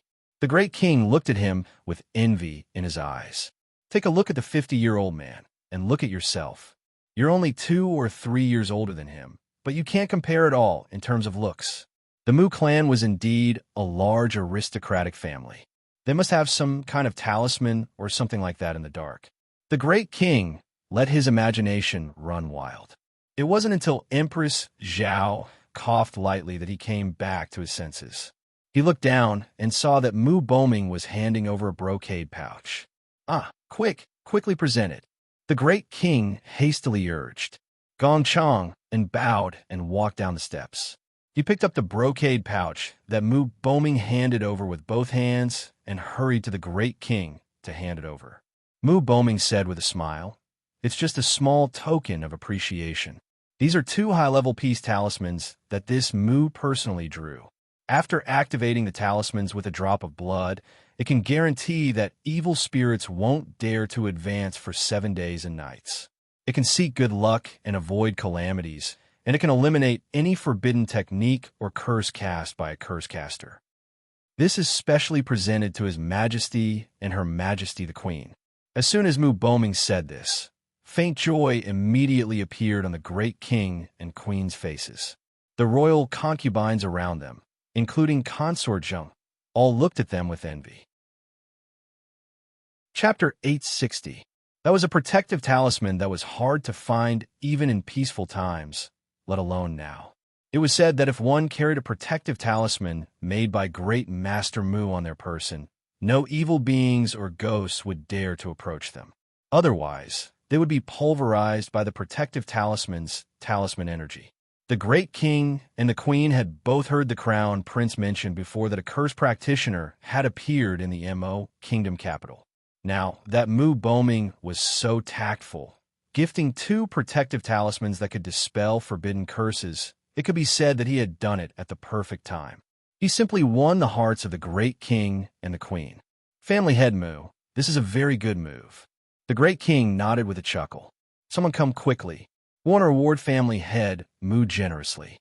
"Thank you, Your Majesty." Mu Boming bowed, neither obsequiously nor haughtily. "Jojo, how is that talisman?" The crown prince pressed against Arbor's ear and asked in a small voice.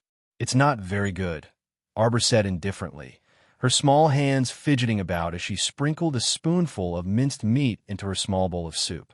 "I'll get it for you." Seeing her two small hands fidgeting about, the crown prince hurriedly brought the bowl over for her while secretly asking, "Is that really an advanced-level protective talisman?" "It is." Arbor fidgeted with her small hands as she said indifferently, "But the intermediate-level blue protective talisman that I drew with ebony can last for 12 days after it's activated. Do you want it?" Arbor took the small soup bowl from his hand and poked at it with a spoon before taking a sip. "It's just that it's not very useful." Prince Emo nodded repeatedly.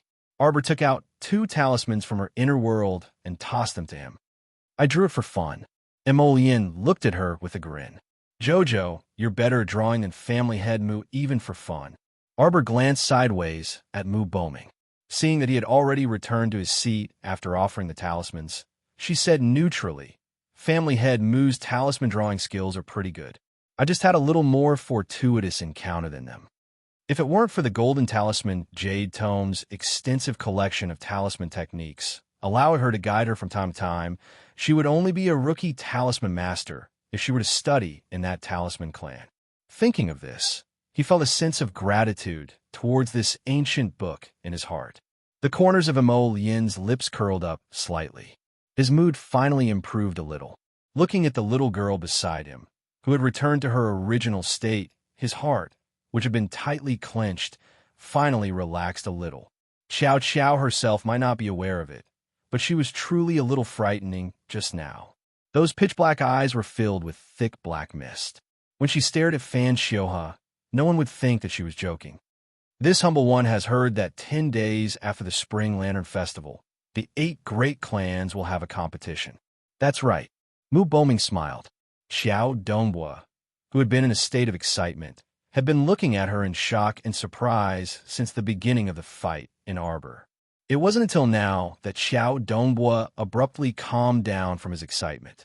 If the Qiao clan's main branch obtained such a heaven-bestowed genius, why would they fear not winning the competition between the 8 great clans after the Spring Lantern Festival? Xiao Dongbua stood up, beaming with joy, and cupped his hands at the Great King. "Great King, this humble one is Xiao Dongbua, the head of the Qiao clan, the Crown Princess's maternal uncle." His words caused an uproar. Everyone couldn't help but turn to look at the unsightly expressions of Qiao Zhongbong and Wei Ziqin before curiously shifting their gazes to the Crown Princess. Emo Lien's expression also darkened.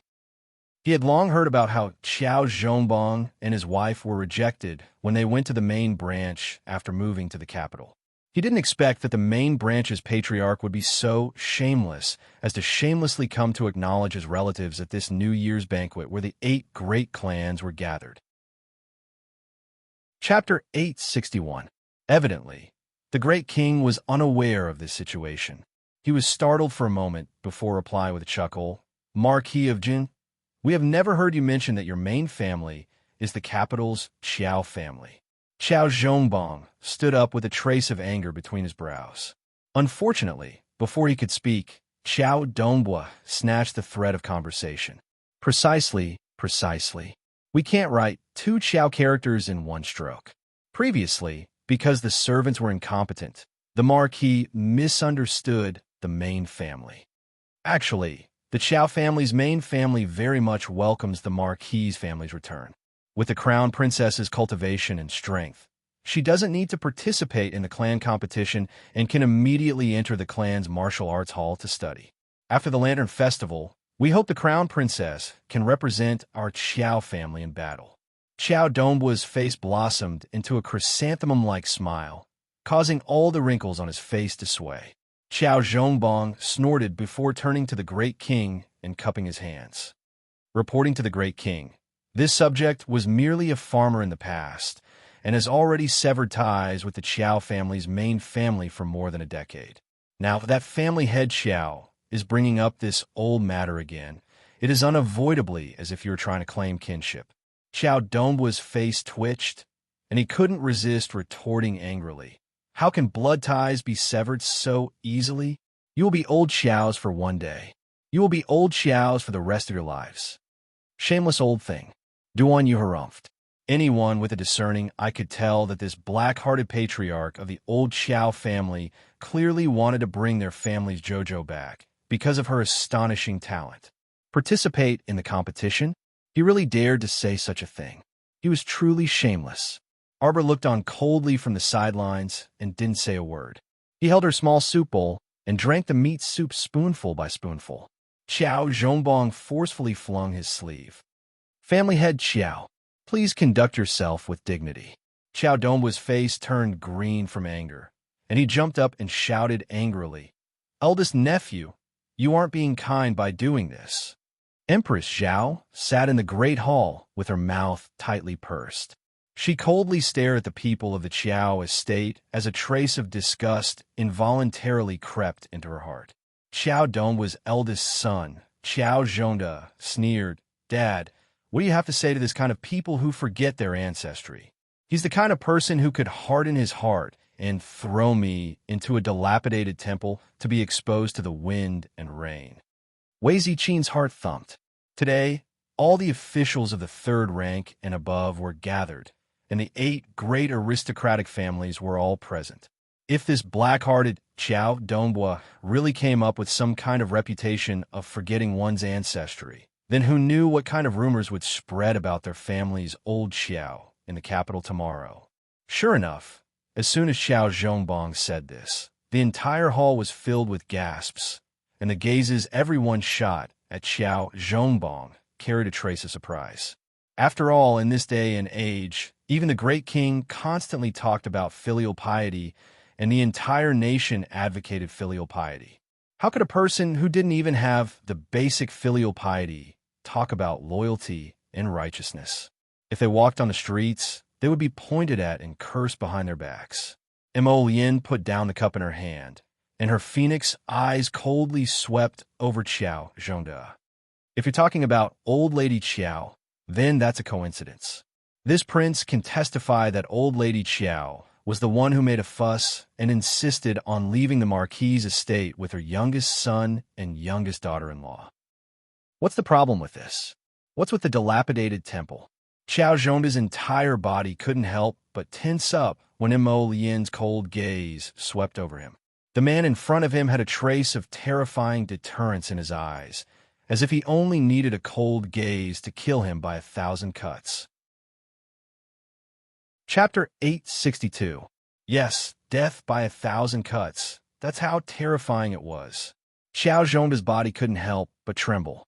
He stood up and forced himself to say, Your Highness, Qiao Zhongda isn't lying. The day before yesterday, my father brought my aunt back from the rundown temple.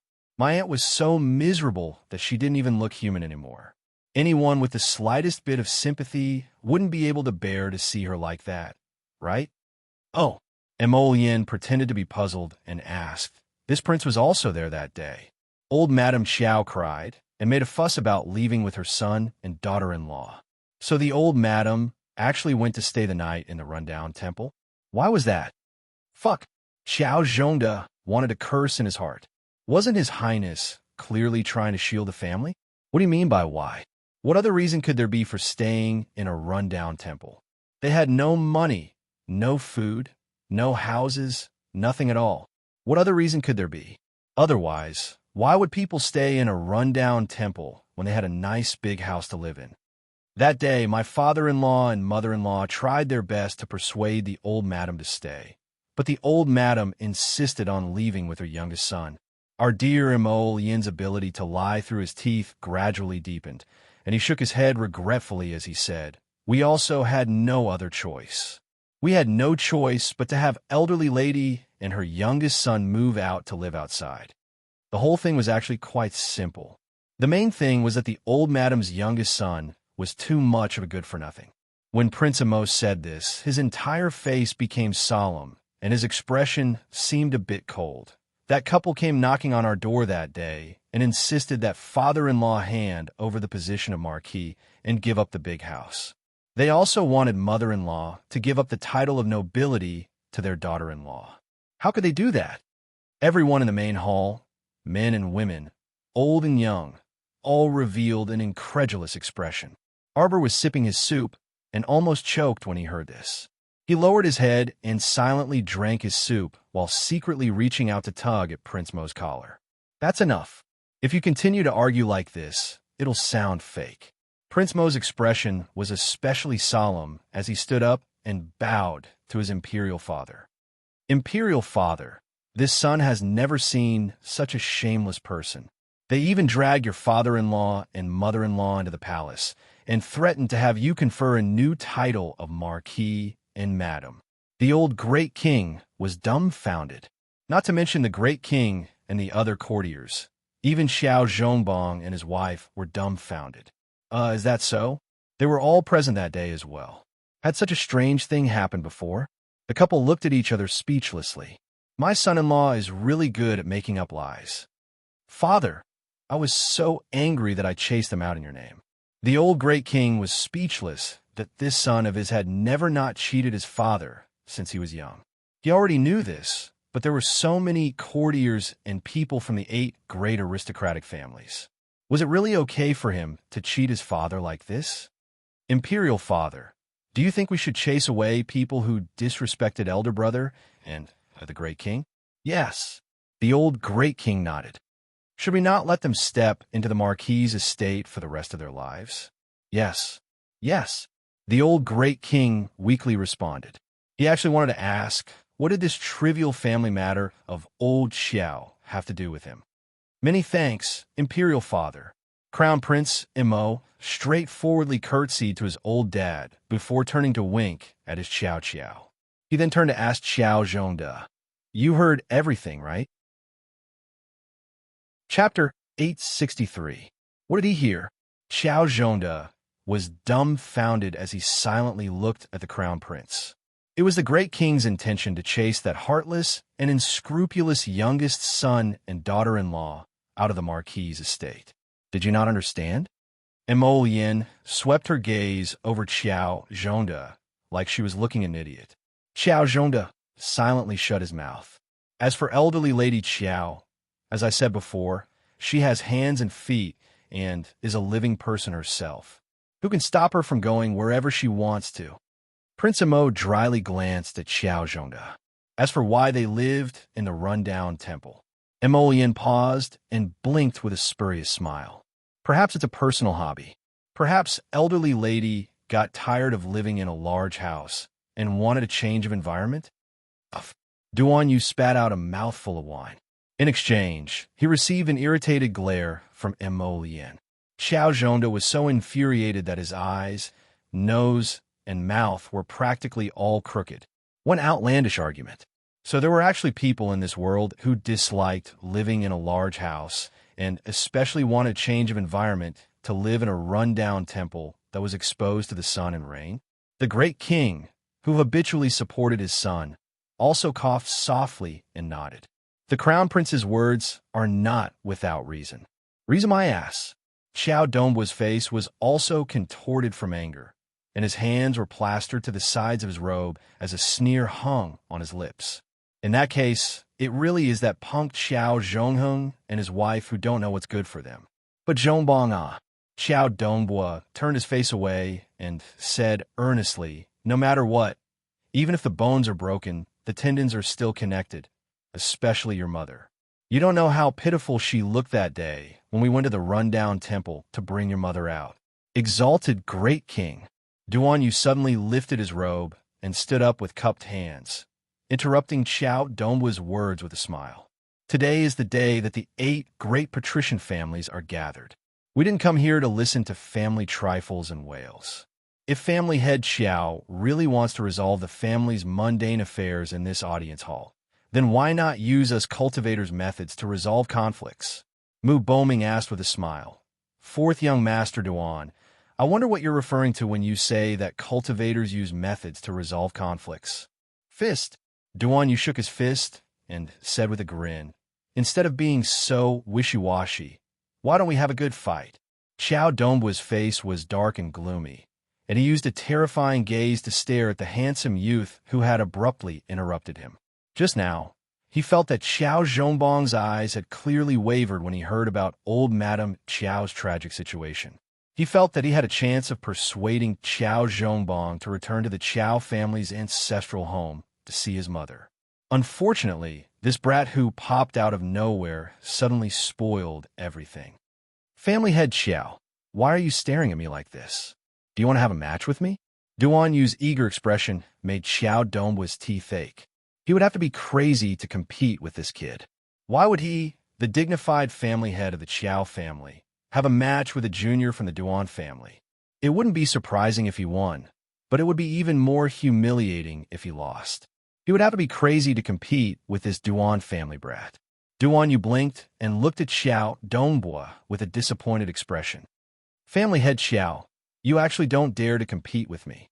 When Xiao Dongbua heard this, he couldn't help but jump up from his seat, the veins on his head nearly bursting.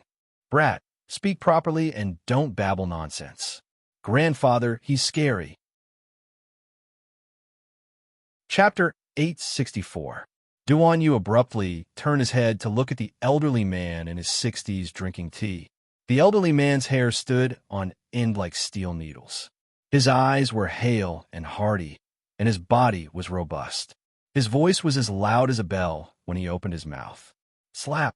The elderly man slapped the teacup under his palm, instantly shattering it into pieces. Qiao Dongbua shuddered for no reason, and his gaze shrunk slightly. Crap! How did he provoke this difficult old thing? Qiao Dongbua, you dare to yell at my good grandson? Duan Jinxing questioned angrily like an enraged lion, about to pounce and rip Qiao Dongbua's throat apart. Qiao Dongbua involuntarily retreated a few steps and awkwardly smiled at old Master Duan. Elderly Patriarch Duan, my apologies, my apologies. My attitude earlier was a bit too extreme. Duan Jinxing harumphed and slapped the table hard, his voice reverberating like a drum. My good grandson wants to compete with you because he thinks highly of you. Why aren't you making a move? Xiao Dongbua's aged face instantly flushed red. What the fuck did old master mean? He really wanted him to spar with the Duan family's brat. That immature brat from the Duan family was so excited and eager to give it a try. He even started swinging his arms and legs on the spot, looking like a rash youth who had never sparred with anyone before. He looked foolish.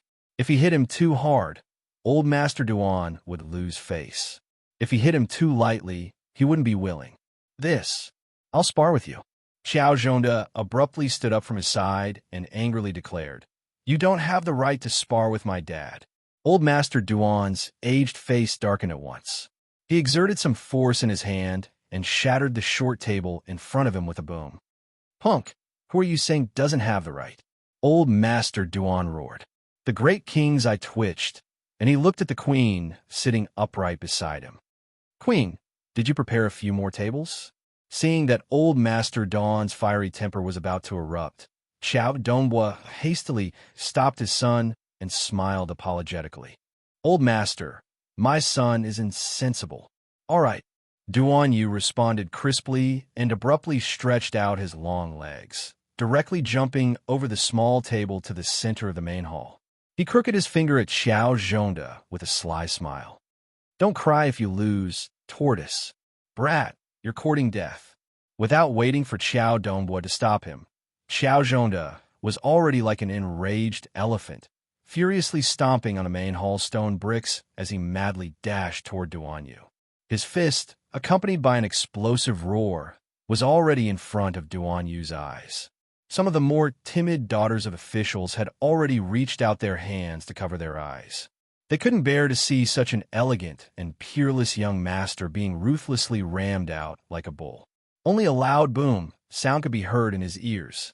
Xiao Mu peeked out of the corner of her eye and saw her eldest uncle from the Qiao clan's main family tumbling several times in the air before being sent flying by a huge force. He crashed ruthlessly out of the main hall, and she reckoned that he would probably smash a shallow hole in the limestone bricks outside the main hall. The great king and Empress Zhao met each other's eyes before silently shifting their gazes to that Duan family's fourth young master. This Duan family's fourth young master abruptly stopped smiling and his beautiful peach blossom eyes were filled with a thunderous fury. He abruptly turned to shout at old Master Duan. "Grandfather, grandfather, he insulted me. He actually sent a minor level 6 mystic cultivator to spar with me. He insulted me. He's insulting you." "Duan Jinxing, didn't you already know that Xiao Zhongde was a minor level 6 mystic cultivator before the fight?" Chapter 865. You clearly wanted to beat him to death, yet you still found an excuse to say that he was insulting you. Even an oddball grandfather like Duan Jinxing couldn't help blushing from his grandson's shameless words. "Aha!" The great king suddenly let out an awkward laugh. Heroes truly come from the youth. Fourth young master Duan's cultivation is astonishing and very formidable. Today we have truly broadened our horizons. Ha ha ha ha. Xiao Zhongde's second brother, Xiao Zhonghao, had already helped his older brother inside the main hall. Xiao Zhongde's face was bruised and swollen from the fall, and he probably lost a few teeth. He was currently leaning on his brother with a dispirited expression and didn't even have the strength to walk on his own. "Zhongde, Zhongde!" Xiao Dongbua paled in fright as he called out to his son. He abruptly turned his head and glared at Duanyu. "You punk, you're too vicious." "What did I do?" Duanyu glared at Xiao Dongbua in bewilderment. "You just had to send a minor level 6 mystic cultivator to spar with me. I only lightly stretched out a finger, and he was sent flying. Is this my fault?" Everyone was silent. Just now, everyone saw very clearly that fourth young master Duan had really only lifted a finger and poked Xiao Zhongde's fist once. Subsequently, Xiao Zhongde lost control and directly tumbled in the air, wailing miserably as he was flung out of the main hall by a terrifying force. To be precise, he really was sent flying by fourth young master Duan's finger. No wonder your Qiao family is impatient to bring our Jojo home. So it's because the other members of your Qiao family are all weak chickens. Duanyu mocked. Although what he said was the truth, Xiao Dongbua still flew into a rage out of humiliation. "Do you think I wanted the crown princess to join this competition for our family clan?" Xiao Dongbua retorted angrily. "I did it for the great king and also for our northern Wa. To put it bluntly, the reason our 8 great patrician families are holding this competition is to select 4 outstanding youths under the age of 20, in order to prepare for the decennial mystic beast forest secret realm. Think about it. If the crown prince Consort enters the mystic beast forest secret realm as a Qiao clan descendant, even if she doesn't have 100% certainty, she must at least have an 80% certainty that she will be able to obtain 1 or 2 treasures for our MO kingdom from the secret realm." The great king's eyes lit up. Patriarch Qiao's words are true. The crown princess. Following the great king's call, everyone's gaze once again fell on the crown princess. But what was the crown princess doing? She was still holding the small bowl and eating slowly. She ate the fish slices in vinegar with her chopsticks and braised shark fin with her chopsticks. She was eating alone and seemed to be eating quite happily. The great king's lips twitched as he shot his son a look that said, "You should discipline your wife." Prince Amo was quite happy because his wife ate quite a lot today. Tomorrow, he would definitely reward the chefs in the royal kitchen for making dishes that suited their Jojo's taste. "Jojo, don't choke. Drink some porridge to moisten your throat." Prince Emo handed a bowl of porridge to his wife. When he looked up, he noticed the great king's odd gaze and raised a brow. "What are you guys doing? I'm telling you, don't have any ideas about my Jojo. She's not free." Empress Zhao frowned and said kindly to her darling son, "Crown Prince, there are many treasures in the Mystic Beast Forest secret realm." Chapter 866. Emin. The great king showed a rare expression of excitement as he hurriedly nodded. That was the legendary forest mystic realm. This naturally formed mystic realm was rather strange and mysterious. It was said that only youths below the age of 20 and above the age of 13 could enter to search for treasures. If anyone over the age of 20 tried to force their way into the mystic realm, they would be completely exterminated at the entrance. The mystic realm only opened once every 10 years, and each time it opened, it would be open for a month. If one didn't leave the mystic realm in time after a month, they would have to stay in the mystic realm forever. As long as we can retrieve a divine artifact, it can be used as a national treasure. It will be greatly beneficial to the imperial court, Empress Zhao said indifferently. Right. It said that aside from divine artifacts, there are also divine beasts inside. The great king also said very happily. Xiao Dongbua's face lit up, and he immediately cupped his hands towards the great king. In that case, the great king has also agreed to let the crown princess participate in this competition as a Xiao family disciple. Great king, rest assured, with the crown princess cultivation and strength, she will naturally be able to stand out in the selection and obtain a precious spot to enter the mystic realm. Other than the 4 contestants selected by the 8 great patrician families, the great king can also select 2 outstanding youths from official families to join the team. Xiao Dongbua became more and more enthusiastic as he spoke, as if he was about to welcome Arbor back to the Xiao family. Northern Moi had a total of 6 spots for the exploration of the forest mystic realm. Northern Wei and Southern Bailey only had 4 spots. Some of the other small kingdoms in the north and south only had 1 spot, and some of the barren border kingdoms didn't even have a spot. When the other patrician families heard Xiao Dongbua's words, it seemed to make sense. The stronger the teammates, the higher the chances of obtaining treasures during the exploration.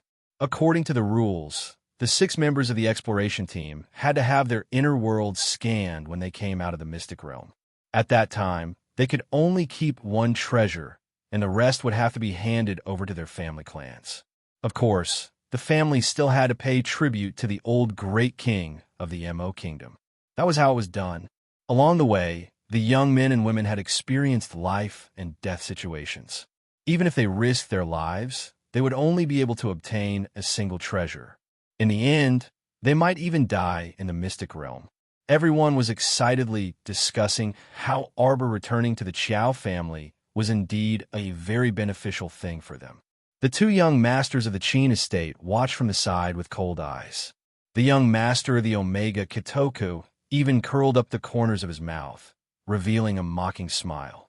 After Xiao Dongbua and the others finished their discussion, the old great king made the final decision and happily allowed Arbor to report back to the main family. A happy smile appeared on Xiao Dongbua's face. It was at this time that Xiao Mu raised her head to look at them and abruptly asked, "Hey, were you guys discussing me in full swing just now?" Xiao Dongbua turned to look at Arbor with a chuckle, a hypocritical and benevolent smile on his aged face. "Of course we were." Splash! A basin of foot-washing water was taken out from her inner world and directly splashed onto Xiao Dongbua, who was standing in front of her. Our dear Duanyu, who had long been on guard, had already dodged far away. At this time, only Xiao Dongbua and his sons were affected by the foot-washing water, as well as a corner of the old great king's lapel. Previously, she used the holy water to soak her feet and save the foot-washing water. She felt that it was quite wasteful to splash it like this. "Look, didn't this benefit Xiao Dongbua? Are you awake?" Arbor asked kindly. Chapter 867. Xiao Dongbua and his 2 sons were drenched on the spot, and the great king's clothes were inevitably stained with a puddle of water. They looked at each other with ugly expressions, then shifted their gazes to Arbor.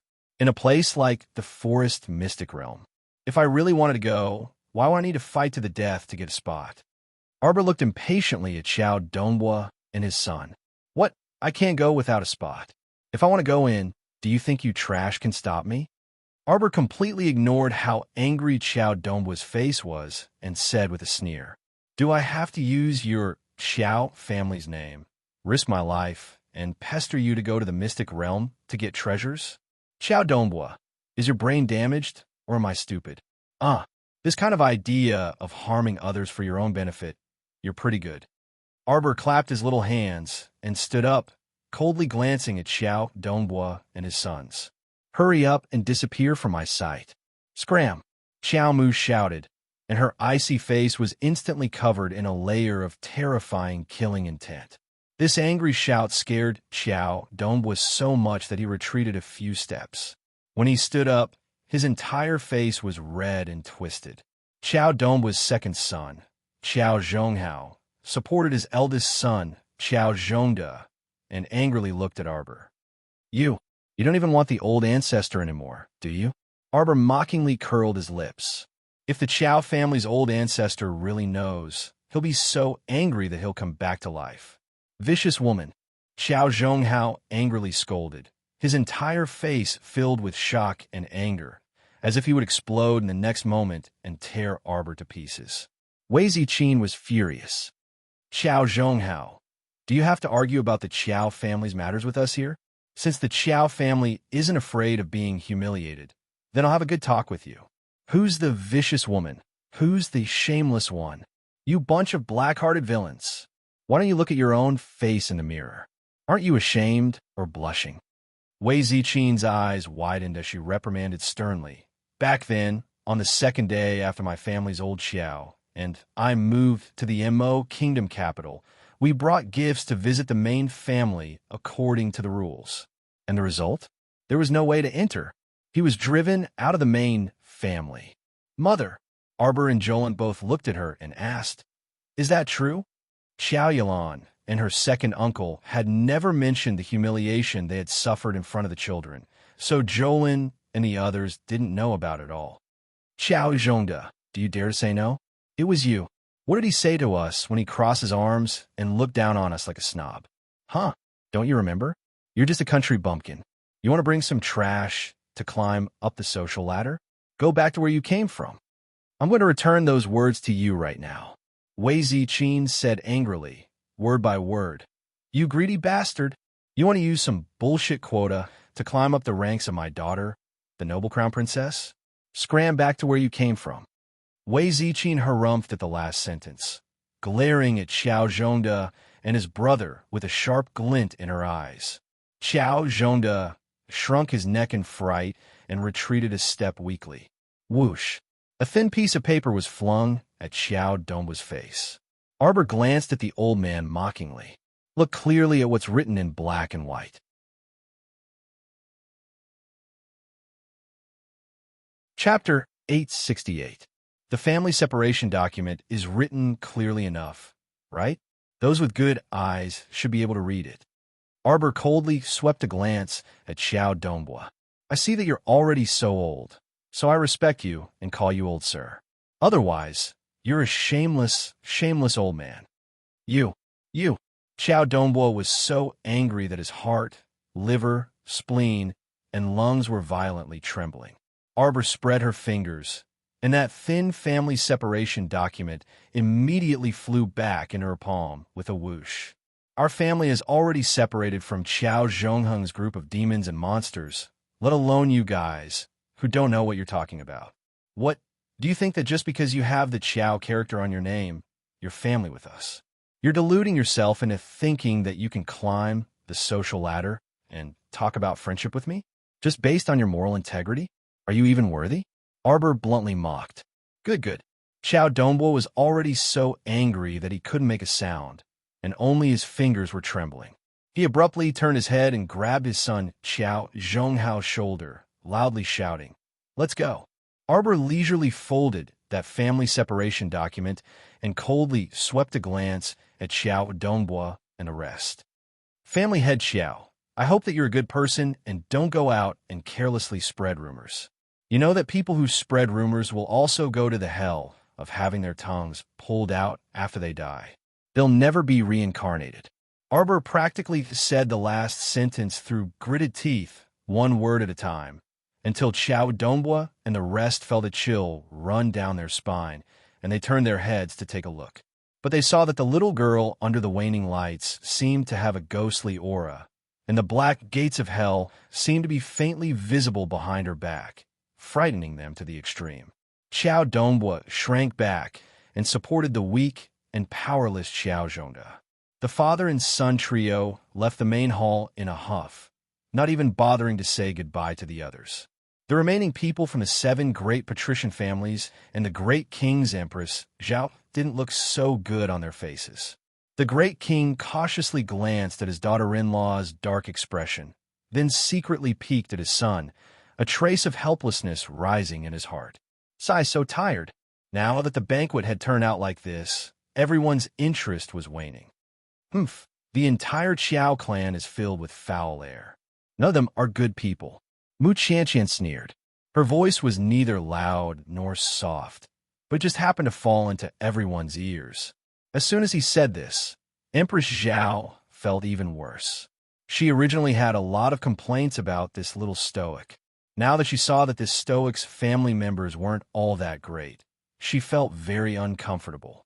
Mo Yin's icy gaze landed on Mu Qianqian's face, and it only took an instant for Mu Qianqian to subconsciously shudder. Madame Mu suddenly reached out and grabbed her daughter's hand. Her eyes widened in horror. Mu Boming raised his hand, and a defensive talisman abruptly leaped onto his daughter Mu Qianqian's body. He then shouted, "Your Highness!" Bang! The wine cup in front of Mu Qianqian cracked on its own. Mu Qianqian's entire face was ghastly pale. Because the defensive talisman had helped her block an invisible killing move, even though her little life was saved, her internal organs were hurting from the impact of the residual energy. In that instant just now, she very clearly experienced how ruthless His Highness was when he wanted to end her life on the spot. Mu Qianqian heard the sound of her heart, abruptly shattering. It was very painful. She had only muttered that woman's family was complicated, and she was nearly killed by His Highness. Did this man not allow others to say anything bad about her? Chapter 869. Mu Boming's face was shrouded in a dark haze. Family head Mu gazed coldly at Prince Mo and said, "My humble daughter was rude to the crown princess first, but her crime doesn't warrant death, right? Hope that your Highness will forgive her."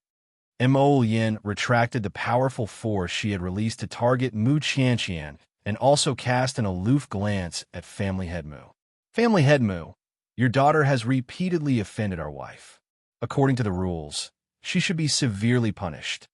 Mu Boming's expression shifted, and he looked up at the great king and Empress Zhao sitting at the front. The king's face was a little embarrassed. He had just received such a heavy gift from a Mu family's patriarch, 2 peace talismans. On the other hand, his precious son wanted to make an example of the Mu family's patriarch's daughter. No matter how he looked at it, this was not very kind.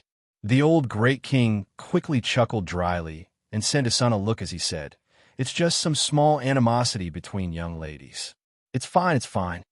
Seeing his daughter-in-law raise her head and glare at him coldly, the old king's heart thumped, and he hurriedly said, "That, Mu family head, there are still some etiquette and rules that need to be taught to Miss Mu. In the future, it's best not to be impudent in front of the crown princess." Mu Boming responded gravely. There was already no need to continue the banquet at this point. The great king was mentally exhausted, and he hastily pacified everyone before dismissing the banquet with a long sigh of relief. Heavens! If this banquet continued, who knew how much more trouble it would stir up? Mo Yin personally sent Arbor's family back before returning to the palace. On the way back, she instructed Huifeng, "Send someone to keep an eye on Xiao Dongbu's family. If they dare to make any moves, then..." Mo Yin gestured for them to be killed on sight. Huifeng nodded in acknowledgement. On the other side, as soon as Mu Qianqian stepped out of the palace gates and boarded the carriage, she couldn't help but spit out a mouthful of blood. Madame Mu shrieked in fright. Mu Qianqian didn't want to say anything more to her mother, so she simply closed her eyes and pretended to faint. When Mu Boming heard his wife's screams from inside the carriage, his eyes flickered impatiently. He swung his horsewhip and said, "Send Madame and Miss back to the estate." That night at midnight, Mu Qianqian, who was lying flat on a large bed made of cedar wood, abruptly opened her eyes and got off the bed like a wandering soul. After lighting an incense stick in a corner of the room, she sat back down in front of the dressing mirror and fiddled with her beautiful hair. Outside, there was only a sliver of moonlight spilling on the window lattice, and it was pitch black. Ha ha ha! A sinister laugh suddenly appeared behind her. "Eldest young Miss Mu, why did you summon this old man so late at night?" The voice that seemed to come from the netherworld was erratic and hoarse. It was so low that it didn't sound like a human's voice. Mu Qianqian gazed into the mirror. That shadow was very short and small, and its entire body was shrouded under a hood. She had never seen this person's face clearly. Black Cat, I promise you, I'll help you steal that top-notch summoning talisman enshrined in the ancestral hall. The shadow was clearly agitated, and its voice started trembling slightly. Really, I have a condition in exchange. Mu Qianqian abruptly stood up in front of the mirror, under the moonlight. Her small face had already contorted into a ball. I heard that you can draw an especially powerful and special talisman. What? The hoarse voice asked. Soul Exchange Talisman. HM? The shadow was clearly shocked by Mu Qianqian's words. Chapter 870. Subsequently, the black shadow let out a series of unpleasant cackles. Eldest Miss Mu, you actually understand us curse practitioners quite well. Mu Qianqian pursed her lips tightly and clenched her fists tightly. It was only after a long while that she couldn't resist roaring, "Deal or not?" "Deal." The black shadow cackled. "I can give you the soul swap talisman 7 days later. At that time, remember to give me that summoning talisman that your Mu family treasures. Remember, you only have one chance to successfully swap your soul.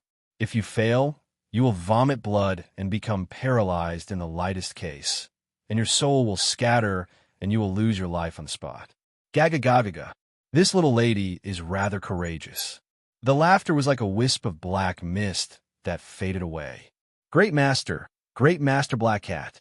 Great Master? Mu Qianqian pushed open the door and searched for the black cat's figure under the moonlight. The black cat had long left, and Mu Qianqian angrily clenched her fists as she muttered to herself. Just under what circumstances can I use that soul swap talisman? Just how high are the chances of success? After Mu Qianqian walked in, she used her back to press against the door as she kept muttering to herself. I want to become the Crown Prince Consort. I am the Crown Prince Consort. I am the Crown Prince Consort. I am a Crown Princess. Qianqian, Mother can see it now. The Crown Prince simply doesn't have any interest in you. Look at how ruthless his methods are, hurting you like this twice. You should give up on him as soon as possible to avoid being covered in bruises. Her mind kept replaying the words that Mother had said while wiping her tears while she was pretending to be unconscious. She was unresigned. Mother had always said that she was the one with the greatest hope of becoming the Crown Princess, and she had always held on to this goal to strive for, working hard to curry favor with Her Majesty the Queen and all the concubines in the imperial harem. Her Majesty the Queen had summoned her more than once and was very satisfied with her. Originally, everything was fine. She only needed to wait peacefully to be conferred the title of Crown Princess. But why did everything change in a single night? It was her. It was that little bitch who stole all the glory that belonged to her and shamelessly stole away her beautiful future. Since it was useless to beg her father, mother, and anyone else, she could only think of a way to do it herself. Thud! Return! Come on! I am a Crown Princess. I am. The more she muttered, the more resolute her gaze became. She raised the sleeve of her white undergarment and waved it in the air in front of her. A strange smile appeared on the corner of her mouth as she coquettishly said, "There's no need to be so courteous. You may all rise." At this moment, the Shu residence had also sunk into a cloud of gloom. The mistress had attempted to hang herself in the middle of the night. After she was rescued, the master flew into a rage and scolded her fiercely. Then, he flung his sleeves and left. At daybreak, Madame Shu started to make a fuss again. She cried and made a fuss, looking for ropes and moving stools, scaring a large group of maidservants until their faces turned pale. Because when the sun was still rising, the etiquette instructor sent by the queen sat outside Madame Shu's bedroom. Her eyelids drooped and the corners of her mouth curled up as she said sternly, "This old servant is Nanny Gong, who came on the orders of Her Majesty the Queen to teach Madame Shu etiquette and rules again. Madame Shu didn't want to live anymore. This unruly old servant had been sitting outside her courtyard early in the morning, repeating the same sentence over and over again. Perhaps the concubines in the master's rear courtyard were rolling on their beds with laughter right now. Chapter 871. She had boasted of being wise all her life, but she didn't expect that she would suffer such a humiliation at the hands of a young, stinky girl. Madame Shu felt that she didn't have the face to continue living. Today, in the noble women's circle in the capital, this trivial matter of hers must have already spread. Madam, fourth young miss is here.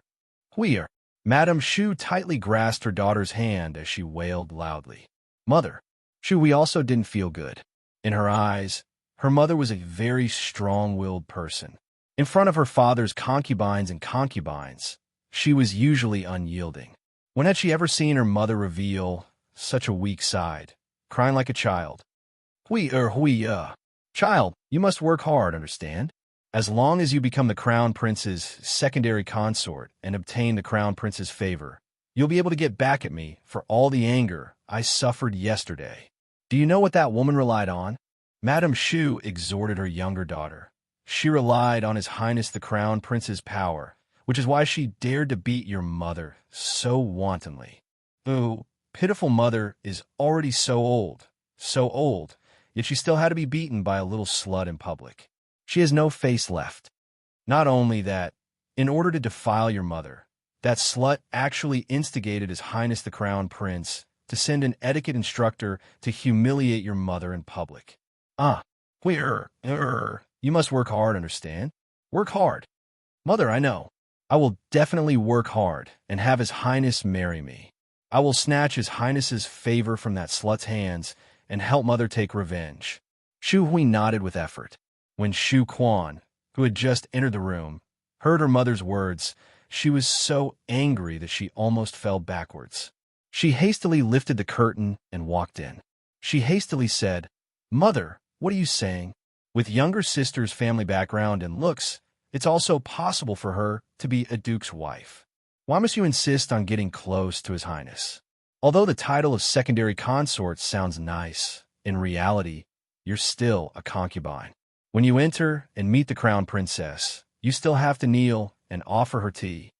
Moreover, you all personally witnessed how His Highness treats the crown princess yesterday. Between His Highness and the crown princess, how could this little sister be allowed to interfere? Mother, you're pushing little sister into the fire pit. Madame Shu slapped the bed forcefully. She was so angry that her entire body trembled. She glared at her eldest daughter, Shu Quan, and said, Unfilial daughter! What kind of nonsense was that? Is mother's flesh and blood. How could mother harm her? Shu Quan, you married the son of the great king and became his official wife. You're living a blissful and glorious life. You won't allow your sister to be the crown prince's concubine? What are you trying to do? You can't bear to see your sister marry the crown prince. Do you think she's better than you? Hearing this, Shu Hui looked coldly at her elder sister. She felt extremely ashamed in her heart. To think that she used to think that her elder sister was a good person. In fact, in front of benefits, sisterly affection was bullshit. Shu Quan was so angry that her chest heaved up and down. The veins on her forehead were popping out. Mother, is this how you think of your daughter? I don't care what you think. Madame Shu shouted sternly and slapped the bed forcefully. In any case, you can't block your sister's path. Shu Quan's footsteps swayed slightly. She hurriedly went up to support Shu Quan's arm. The son of the great king. Madam, fourth miss. She wanted to say something, but Shu Quan pinched her arm and shut her mouth with reddened eyes. Chapter 872. Mother, can you listen to me calmly? Shu Quan's eyes contained a trace of moisture as she bit her lip and asked word by word. What else do you want to say? Madame Shu's vigilant gaze pierced Shu Quan's heart.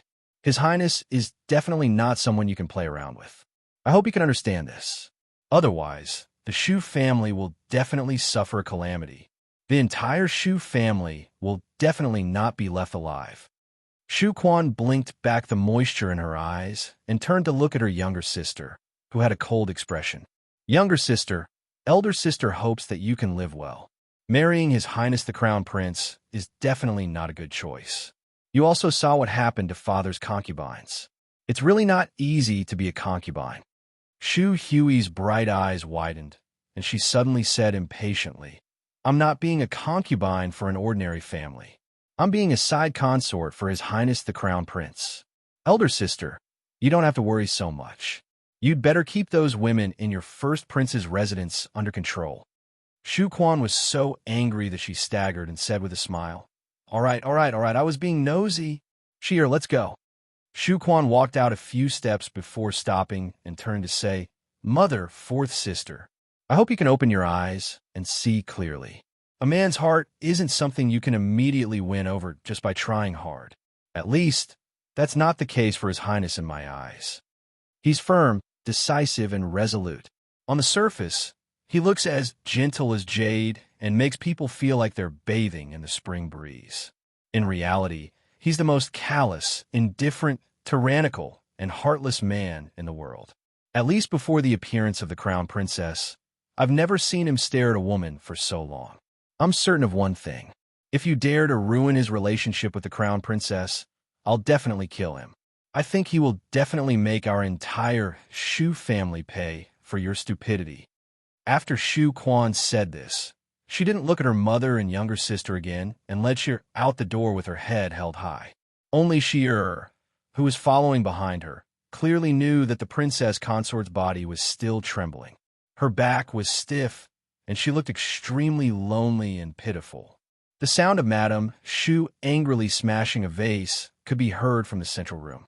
Shu Quan didn't stay any longer and directly left the Shu residence to board the carriage. As soon as she got into the carriage, she hugged her knees and started crying. She wiped her tears at the side and hugged her master helplessly, repeatedly shouting, Princess Consort! Princess Consort! Shu Quan only felt that from her heart to her 10 fingers, every fingertip was emitting a chill. It was so cold that her teeth were chattering uncontrollably. Sure, my mother actually said that I'm living a life of boundless splendor and happiness. Ha ha ha ha ha ha.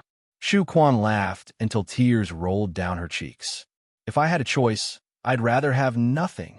Even if I have to ride a horse and sleep on the streets, it's still better than being entangled with those orioles and swallows. Princess Consort, you've suffered too much. Sheer burst into tears. Shu Quan shook her head, teardrops falling onto the back of her hand. Actually, it doesn't matter if it's a little bitter. I just hope that everyone in my family will be fine. But now, I'm afraid all of this will become wishful thinking. Thump, thump, thump, thump, thump. The sound of the door knocking made classmate Arbor's hand, which was holding a brush, pause slightly. Without even turning his head, he said, The door isn't closed. Come in yourself. Chapter 873. Sister, it's sunny today. Let's go out for a stroll. Xiaolin jumps in a hurry. When she sees her sister drawing a talisman, she can't help but restrain her voice a little. She whispers, Sister, you're drawing a talisman. Wait a moment, I'm about to finish. Xiaolin sneaks to the table and pokes her head out to take a look. She can't understand what her sister is drawing. But Arbor lifts her wrist slightly and finishes the drawing quickly. She breathes a sigh of relief and looks down at the blue light emitted from the talisman paper. She nods with slight satisfaction. Last night, when she slept until midnight, the golden talisman jade tome opened the 5th jade slip by itself. It officially opened the door to high-level talisman for her. She immediately wakes up excitedly and runs out of bed to light the lamp. In the second half of the night, she has been drawing 2 of the 5 spirit talismans taught by the demonstration talisman. Water Spirit Talisman. Draw the power of the rare water spirit between heaven and earth to help the person who opens the talisman. Fire Spirit Talisman. Draw the power of the rare fire spirit between heaven and earth. In addition, it also teaches the drawing of the defensive talisman, which is the talisman thrown by Mu Jia's head to resist Emo Lian's invisible power. On the 5th jade slip of the Golden Talisman Jade Tome, there is an additional line of small words. If you want to practice the Forbidden Talisman technique, strictly speaking, you need to open the 6th jade slip, and so on. This jade slip can teach the most common talisman, the Sickness Talisman. If you want to learn, you could draw your Xian sense into the jade slip and open the hidden jade slip. If you practice the Forbidden Talisman technique, it's easy for you to go mad and your soul will scatter. Arbor decisively draws her Xian sense to open the hidden jade slip. Of course, she wants to learn not to harm people, but to know herself and know the enemy. If she learns one thing, she can guard against it. In case there are some demons and monsters who want to hide in the dark to harm her, she can immediately see through it. In the middle of the night, Arbor has been tossing those talismans. After drawing hundreds of water spirit talismans and fire spirit talismans, she also drew a lot of defensive talismans. She only drew 2 sickness talismans. After mastering the essentials, she didn't continue to draw. The sickly talisman she drew was much stronger than the one she had planted on Miss Lee. Her sickly talisman was a high-level sickly talisman, while Miss Lee's was only a low-level one. The two could not be compared. Arbor studied until Jolin knocked on the door and hopped in. Only then did he finish drawing the last defensive talisman. He put away the talisman pin and the stack of talismans and turned to look at her with a smile. "Were you going to play?" Xiaolin walked up with a chuckle to hook her arm. "Sister, I heard that a vaudeville troupe came to the Mo Kingdom capital, and their performance was quite good. Let's go take a look. Is it the Luo family troupe?" "No." Jolin looked at her sister speechlessly. "The Luo family troupe is an opera troupe. You should still be in the palace right now." Arbor had heard that the Luo family troupe would stay in the palace until the 15th day of the first lunar month. He wondered if the great king's group of concubines would be tired of listening to operas every day. "Let's go, sister. Let's go now." "I'm going to." Xiao Sun instantly ran in from outside the door. No one knew how long he had been eavesdropping outside. At the same time, the little monk also came in like a shadow. Arbor nodded. "Then let's go." "Benefactress, can you gift this little monk 1 or 2 of the talismans you drew earlier?" This little monk can sense the dense aura of spiritual energy on the talisman paper. The little monk's round eyes flickered with intelligence. Chapter 874. When Jolin and Jolin heard this, they immediately expressed that they also wanted it. 3 pairs of eyes stared at Arbor eagerly. Arbor only felt that it was somewhat funny. She took out some defensive talismans, water and fire talismans, and distributed them to the 3 children. "We're going out now. Shouldn't we go to Beautiful View Garden and say hello to Mother first?" Arbor brought the 3 children out of the door and said to her sister Jolin, "Sister, there's no need to say hello. I know that Mother went out with Madame Rin early in the morning." "Madame Rin?" Arbor was slightly startled. "Yes." Jolin held on to Arbor's hand and giggled. "Let's go, sister. Get someone to prepare the carriage. We're going to watch the vaudeville show." Only then did Arbor bring the 3 children out and head towards the Yu family troops location, Spring Dawn Garden. Spring Dawn Garden was located on Hualing Street. It was parallel to Shiluo Street's Commoner District. Usually, there weren't many high officials and nobles who could come here. However, after this vaudeville troupe became popular recently, even the business on Hualing Street improved by a lot. There were also many high officials and nobles who came to watch the show. They booked the whole place the moment they arrived. As soon as Arbor's carriage entered Hualing Street, they followed the signs at the intersection and found their way to Spring Dawn Garden's entrance. There were already many carriages parked outside the garden. Jolin excitedly jumped out of the carriage. When she saw a small stall selling silk flowers at the entrance of the garden, she ran over by herself and gathered in front of the stall to watch. "Auntie, your silk flowers look pretty good." "Miss, do you want to buy a few?" The old auntie selling silk flowers hurriedly said, "You only need half a liter of rice to exchange for 5 silk flowers." The auntie had also heard that this vaudeville garden had become popular recently. That was why she came to sell silk flowers early in the morning.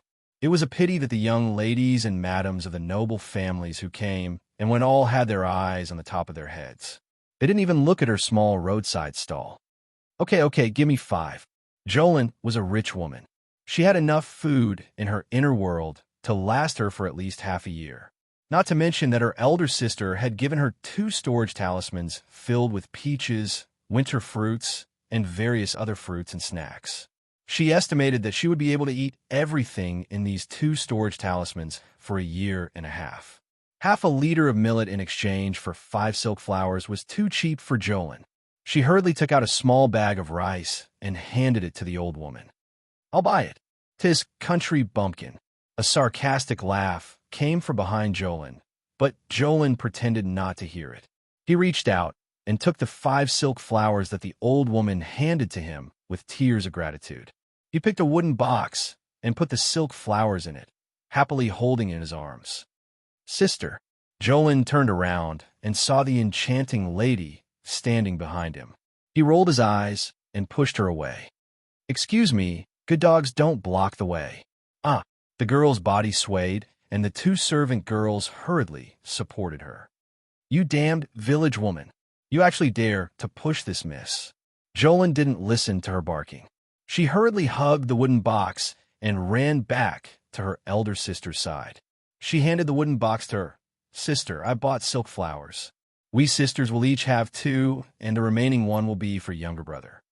Xiao's son had just jumped off the carriage. When he heard this, his eyes immediately widened. "What are you giving it to me for?" "Giving it to your little girlfriend." Jolin winked at her younger brother. "It's that little girl I saw on the way home from school. She's quite cute." Chapter 875. Xiao San's little face immediately turned awkward as he hurriedly said, "Second sister, don't talk nonsense. That son Tian is also my classmate." Xiaolin immediately reached out and pinched her brother's little face as she giggled. "That's right. I want you to give it to her. Look, it's nice to be friend with your classmates." Arbor's little mouth curved as he held his brother's hand. "Xiao son, you haven't bullied your classmates in the academy recently, right?" No. Xiao Sun didn't expect that the topic would suddenly change to the academy. He immediately shook his little head and expressed his stance. Xiao Sun doesn't dare to forget elder sister's teachings for a single day. Ren Hongfei and I are now good friends. Really good friends? Really? Then what about your swine friend, Gao Fong, who was with you before? Xiao Mu asked worriedly. Xiao Sun laughed foolishly. We haven't played together for a long time. After school, I always go with Ren Hongfei and Sun Tian. Second sister also saw it last time. Yes, that little girl smiled so sweetly at you. So her name is Sun Tian. Her name is also sweet. Arbor's face darkened. Come, let us 3 siblings divide this silk flower. Little brother, you must remember to bring this most playful and adorable silk flower to little sister, Sun Tian. Oh, Xiao Sun gloomily put away this maiden's gift as his little mouth secretly twitched. Stop, you country bumpkin, didn't you hear me call you? The young miss who was pushed away by Xiao Lin just now unrelentingly followed the siblings. She waved her hand and signaled for a few servants to come forward. She aggressively stood in front of the siblings' door with her hands on her hips. Xiao Lin immediately became angry. She placed her little hand on her waist as she stood in front of Arbor's Xiao San and angrily scolded the young miss. I say, are you done yet? I'm already ignoring you. What else do you want? Are you asking for a beating? Xiao Mu glanced at the young lady and recognized who she was. This was the 3rd miss of the Marquis of Placation's estate, Su Mingzhu. Back then, when she was at the Qin estate, she had slapped an invisibility talisman on herself. When she saw Su Mingzhu torturing and killing the little beast, she gave her a big slap in passing, causing Su Mingzhu to mistakenly think that it was Mu Qianqian who did it, and they got into a dogfight. It was 4th Miss Su Mingxin who had accompanied Su Mingzhu to Spring Dawn Garden to watch the sideshow performance. She recognized Xiao Mu with a glance, and she hastily went up to give a proper curtsy. Su Mingxin greets the Crown Prince Consort. Su Mingzhu was furious. During the New Year's banquet yesterday, everyone's focus was on that crown princess. Who would have noticed her, this elegant and refined little pitiful existence? Damn it, She was dressed up so beautifully, but the limelight was completely overshadowed by that country bumpkin crown princess. Do you want to cause trouble, huh? Xiaolin rolled up her sleeves, looking like she was looking for someone to pick a fight with. She could tell that this neurotic woman in front of her was simply here to find trouble with them siblings. Sister.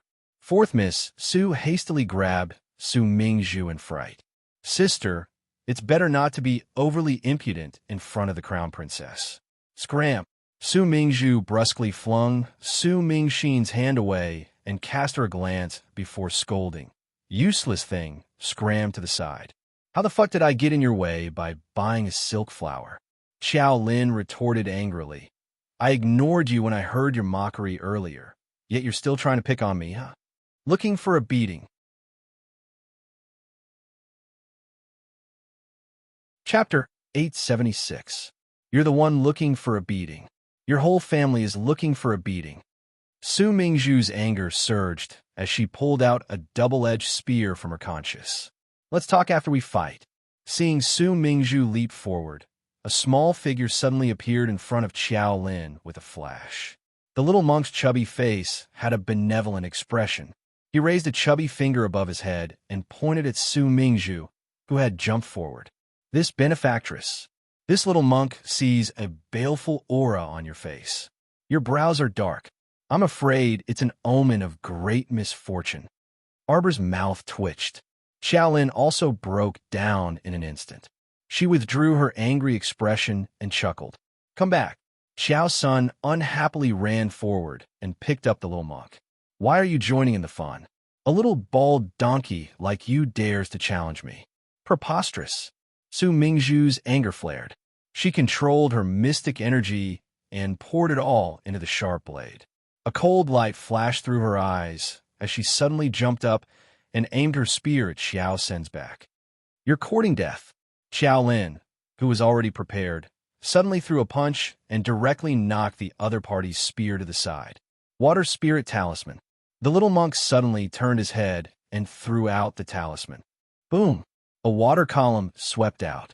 Under the shocked and astonished gazes of Su Mingzhu and the others, Su Mingzhu and the group of men servants were sent flying in an instant. Bang, bang, bang, bang. The water column once again fell from the sky and hit Su Mingzhu and the others head-on. Su Mingzhu hastily activated her defensive mystic artifact to protect her body. This was still able to withstand the surging water spirit energy. Those manservants were miserable as they were all sent flying far away, groaning and groaning as they couldn't get up. This lasted for a full 3 minutes before the water spirit finally disappeared. Su Mingzhu had already spat out a mouthful of blood from the abuse and collapsed on the ground. As the water waves surged, no one dared to go forward. Some of the carriages that were heading towards Spring Dawn Garden stopped far away. Fourth young Miss Su wasn't affected. She covered her mouth with one hand and looked at her sister who was lying on the ground and unable to get up for the time, being in shock. The little monk clapped his hands and said, I told you not to do it. Benefactress, the omen of great misfortune has come true. Jolin laughed out loud and grabbed the little monk into his arms. He reached out to rub his chubby little face and said, Kong Kong, you're really too cute. What's going on? A gentle voice came from the carriage. The curtain of the carriage was lifted, and a beautiful girl walked down from the carriage. She glanced at Arbor and the others with a strange expression. At this time, the coachman suddenly cried out excitedly, Miss, don't you often ask me who was the person who saved you that day? It was her. It was that noble lady who saved you. Arbor also recognized the woman who came out of the carriage. She was Li Xiao-yi, the third daughter of Li Shaoqing of the Guanglu Temple.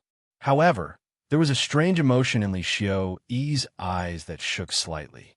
She stepped forward and bowed respectfully to Arbor. I didn't know that the one who saved me that day was your highness, the crown princess. Arbor nodded with an indifferent expression. She was just passing by. Li Xiao-yi glanced at her as if she wanted to say something. Then, she glanced at Su Mingxin. Fourth young Miss Su, what happened to you guys? Su Mingxin smiled awkwardly. There was a small misunderstanding between my third older sister and the Crown Princess. Chapter 877. Oh, was it just a small misunderstanding? It escalated to the point of fighting. Lixiao cleverly didn't say anything, but her eyes flickered slightly when she saw third young Miss Sue's miserable state. Su Mingxin bowed to Arbor again. Crown Princess, this humble girl will take her leave first. Please forgive me. Arbor nodded and didn't feel like arguing with Su Mingzhu. Su Mingxin had someone help Su Mingzhu up and brought her to the carriage to return to the estate immediately. She was also very worried. Su Mingzhu had come out perfectly fine, but now she was being carried back. She didn't know if Madame would let her, a little concubine's daughter, off. Older sister, who is that person? Do you know her? Xiao Lin pursed her lips in the direction Su Mingzhu left. You should have seen her at yesterday's banquet. She's the legitimate third young miss of the Marquis of Placation's estate, Su Mingzhu. There were so many orioles and swallows at yesterday's banquet. Who would remember who? Xiao Lin puffed up her mouth and blew. This was precisely what Su Mingzhu couldn't swallow. She had dressed up beautifully to attend the banquet, thinking that she could outshine the crowd and attract the attention of a few noble young masters. In the end, the limelight was completely snatched away by the Crown Prince Consort from the countryside. Lixiao said with a smile, Crown Princess, then let's enter the garden. May I know if the Crown Princess has reserved a private room beforehand? If not, if you don't mind, you can come to this humble girl's private room. Arbor led his brother and sister into Spring Dawn Garden's main hall. At first glance, there was a dense crowd. The main hall was already full. That's fine. Then I'll have to trouble young Miss Li. Arbor thought for a moment before nodding in agreement. Since she was already here, if she didn't bring these monkeys to watch a sideshow performance, who knew how they would torment her? Lixiao smiled slightly and gave a look to the maidservant beside her. Not long after, that maidservant brought a waiter over. He bowed and greeted them before leading the group to a private room on the second floor. There was a row of windows in the private room. When they pushed open the windows, they could see the lively performance below. The view was not bad.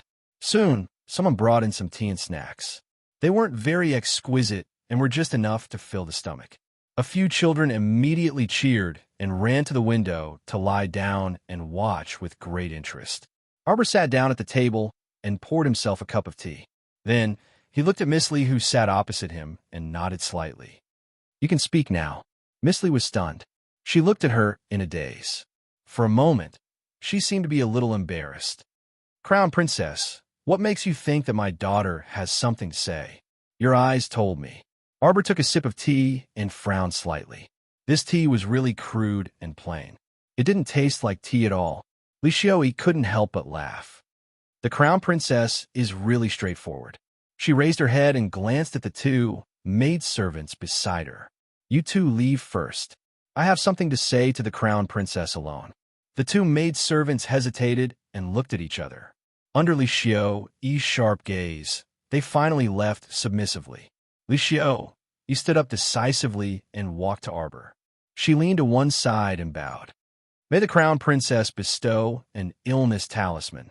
Arbor didn't expect that Lixiao was here to ask for an illness talisman. She couldn't help but be stunned. What do you want an illness talisman for?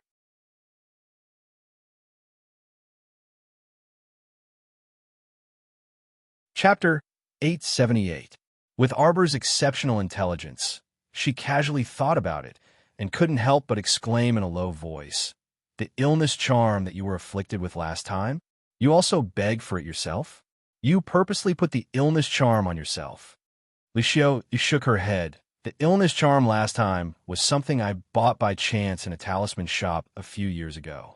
At that time, I bought it out of curiosity for fun, but I didn't expect it to come in handy. Since the Crown Princess can undo that illness charm, she's naturally a talisman expert. This humble girl begs the Crown Princess to bestow me with an illness charm. I beg you, Crown Princess. Lixiao suddenly bowed her head and heavily kowtowed to Arbor. The three children turned around from the window and couldn't help but feel a little strange when they saw Lixiao like this. But very quickly, their attention was once again attracted by the wonderful performance in the main hall. At this moment, in the main hall, a young juggler was leading a ferocious piebald tiger, causing waves of exclamations from the crowd. Arbor looked at Li Xiui for a while before saying with certainty, "At the banquet yesterday, I heard from Consort Chung that you've already been betrothed to her son, the son of the great king, Mo Jiao. Do you think they'll give up on you after you use the illness charm?" Consort Chung wouldn't let her son marry a dying person into the family. Li Xiu's eyes were especially bright. She wouldn't be able to stand that bad luck. "That's true." Arbor nodded. Marrying a concubine was a joyous matter. No one would be willing to marry a half-dead concubine into the family, as it would be tainted with bad luck. Everyone else wants to marry the prince. Why aren't you willing? Li Xiu didn't hide her disdain for Mo Jiao at all and spat. "He already has so many wives and concubines. His body is dirty and smelly. I don't like him at all." Arbor curved her small mouth, feeling that Miss Li's words were very interesting and somewhat to her taste.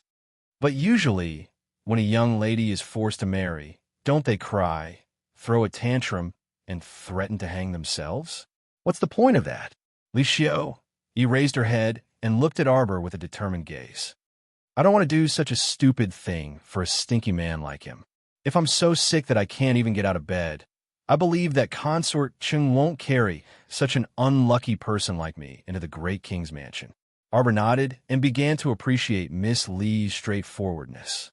"You're just an ordinary person, but you're braver than most people in this world." "Good. I'll help you, but you have to promise me one thing. Crown Princess, please speak."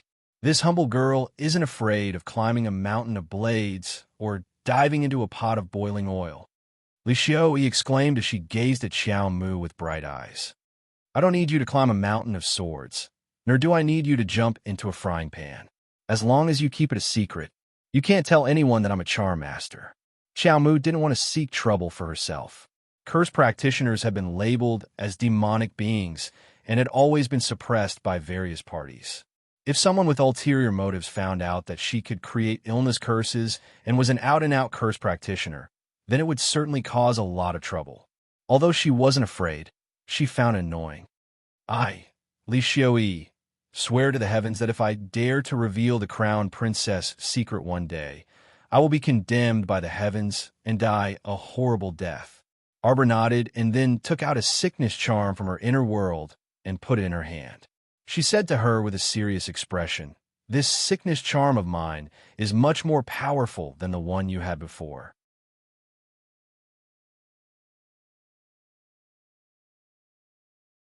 Chapter 879. This is a high-level sickness talisman. Once I use it on you, the pain will be 100 or 1,000 times worse than before.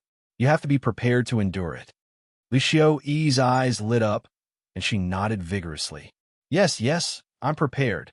After I use this talisman on you, I will first use the talisman's power to seal the sickness talisman for 10 hours. This way, when you get home, it will suddenly act up around 10 in the morning." Yes. Li Xiu shuffled forward on her knees, her eyes filled with longing as she looked at Arbor. "Crown Princess, I'm not afraid. Please use it." It was Arbor's first time seeing a girl so longing for sickness.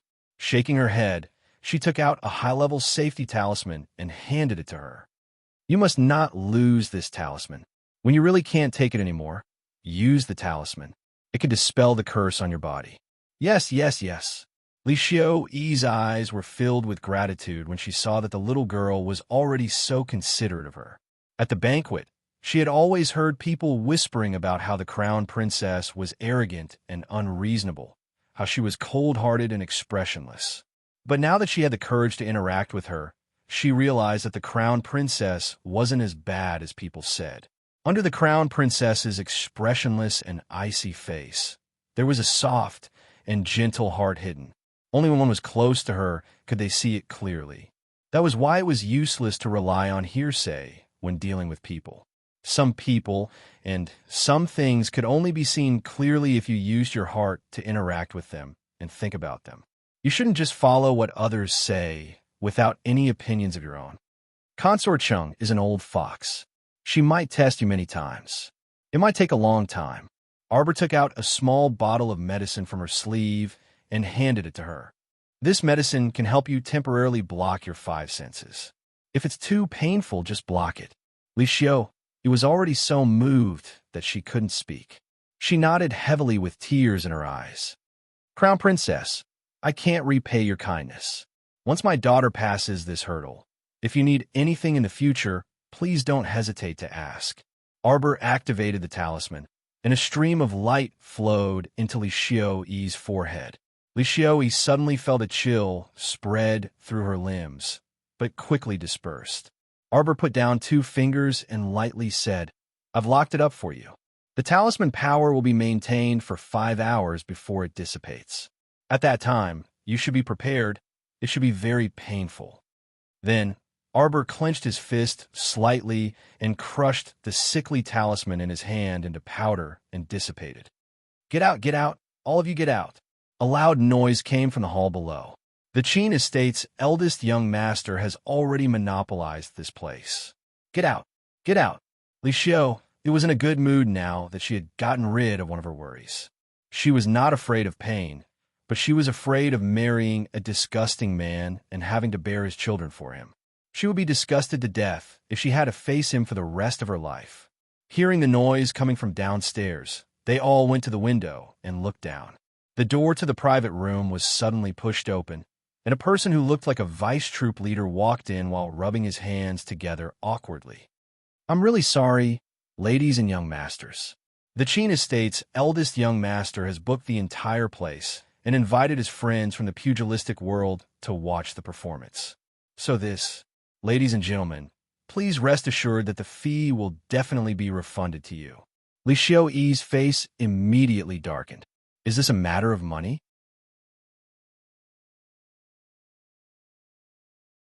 Chapter 880. When the vice troop master saw Li Xiu's unrelenting attitude, he couldn't help but grumble inwardly. When he had gone to greet the people in the other private rooms earlier, when they heard that it was the Qin estate's eldest young master, they all impatiently went down to greet that young Master Qin with fawning expressions. But these 2 ladies before him, one was expressionless, while the other was scowling. They didn't seem easy to drive away. Li Xiu, he glanced coldly at the vice troop master. Go down and tell that eldest young Master Qin that his banquet is for his guests and has nothing to do with us. If he wants to clear the place, tell him to come up himself and talk to us. The vice troop master answered obsequiously. Seeing that these 2 ladies didn't seem like people to be trifled with, he hastily waved his hand and obediently left. Crown Princess, Li Xiu, he turned to look at Arbor. Arbor waved her hand and said, They're only here to watch the show. No need to be long-winded with them. The children saw that the performance had ended and the commotion had ended. The people in the lobby downstairs were all walking out, so they couldn't help but purse their lips and turn to ask Arbor, Sister, they're not performing anymore. Let's wait a bit. Do you want to come over and eat some fruit first? She took out some fresh fruit from her inner world and waved at the 3 children. Jolin and the other 2 hurried over, and each of them picked up an orange and started peeling it.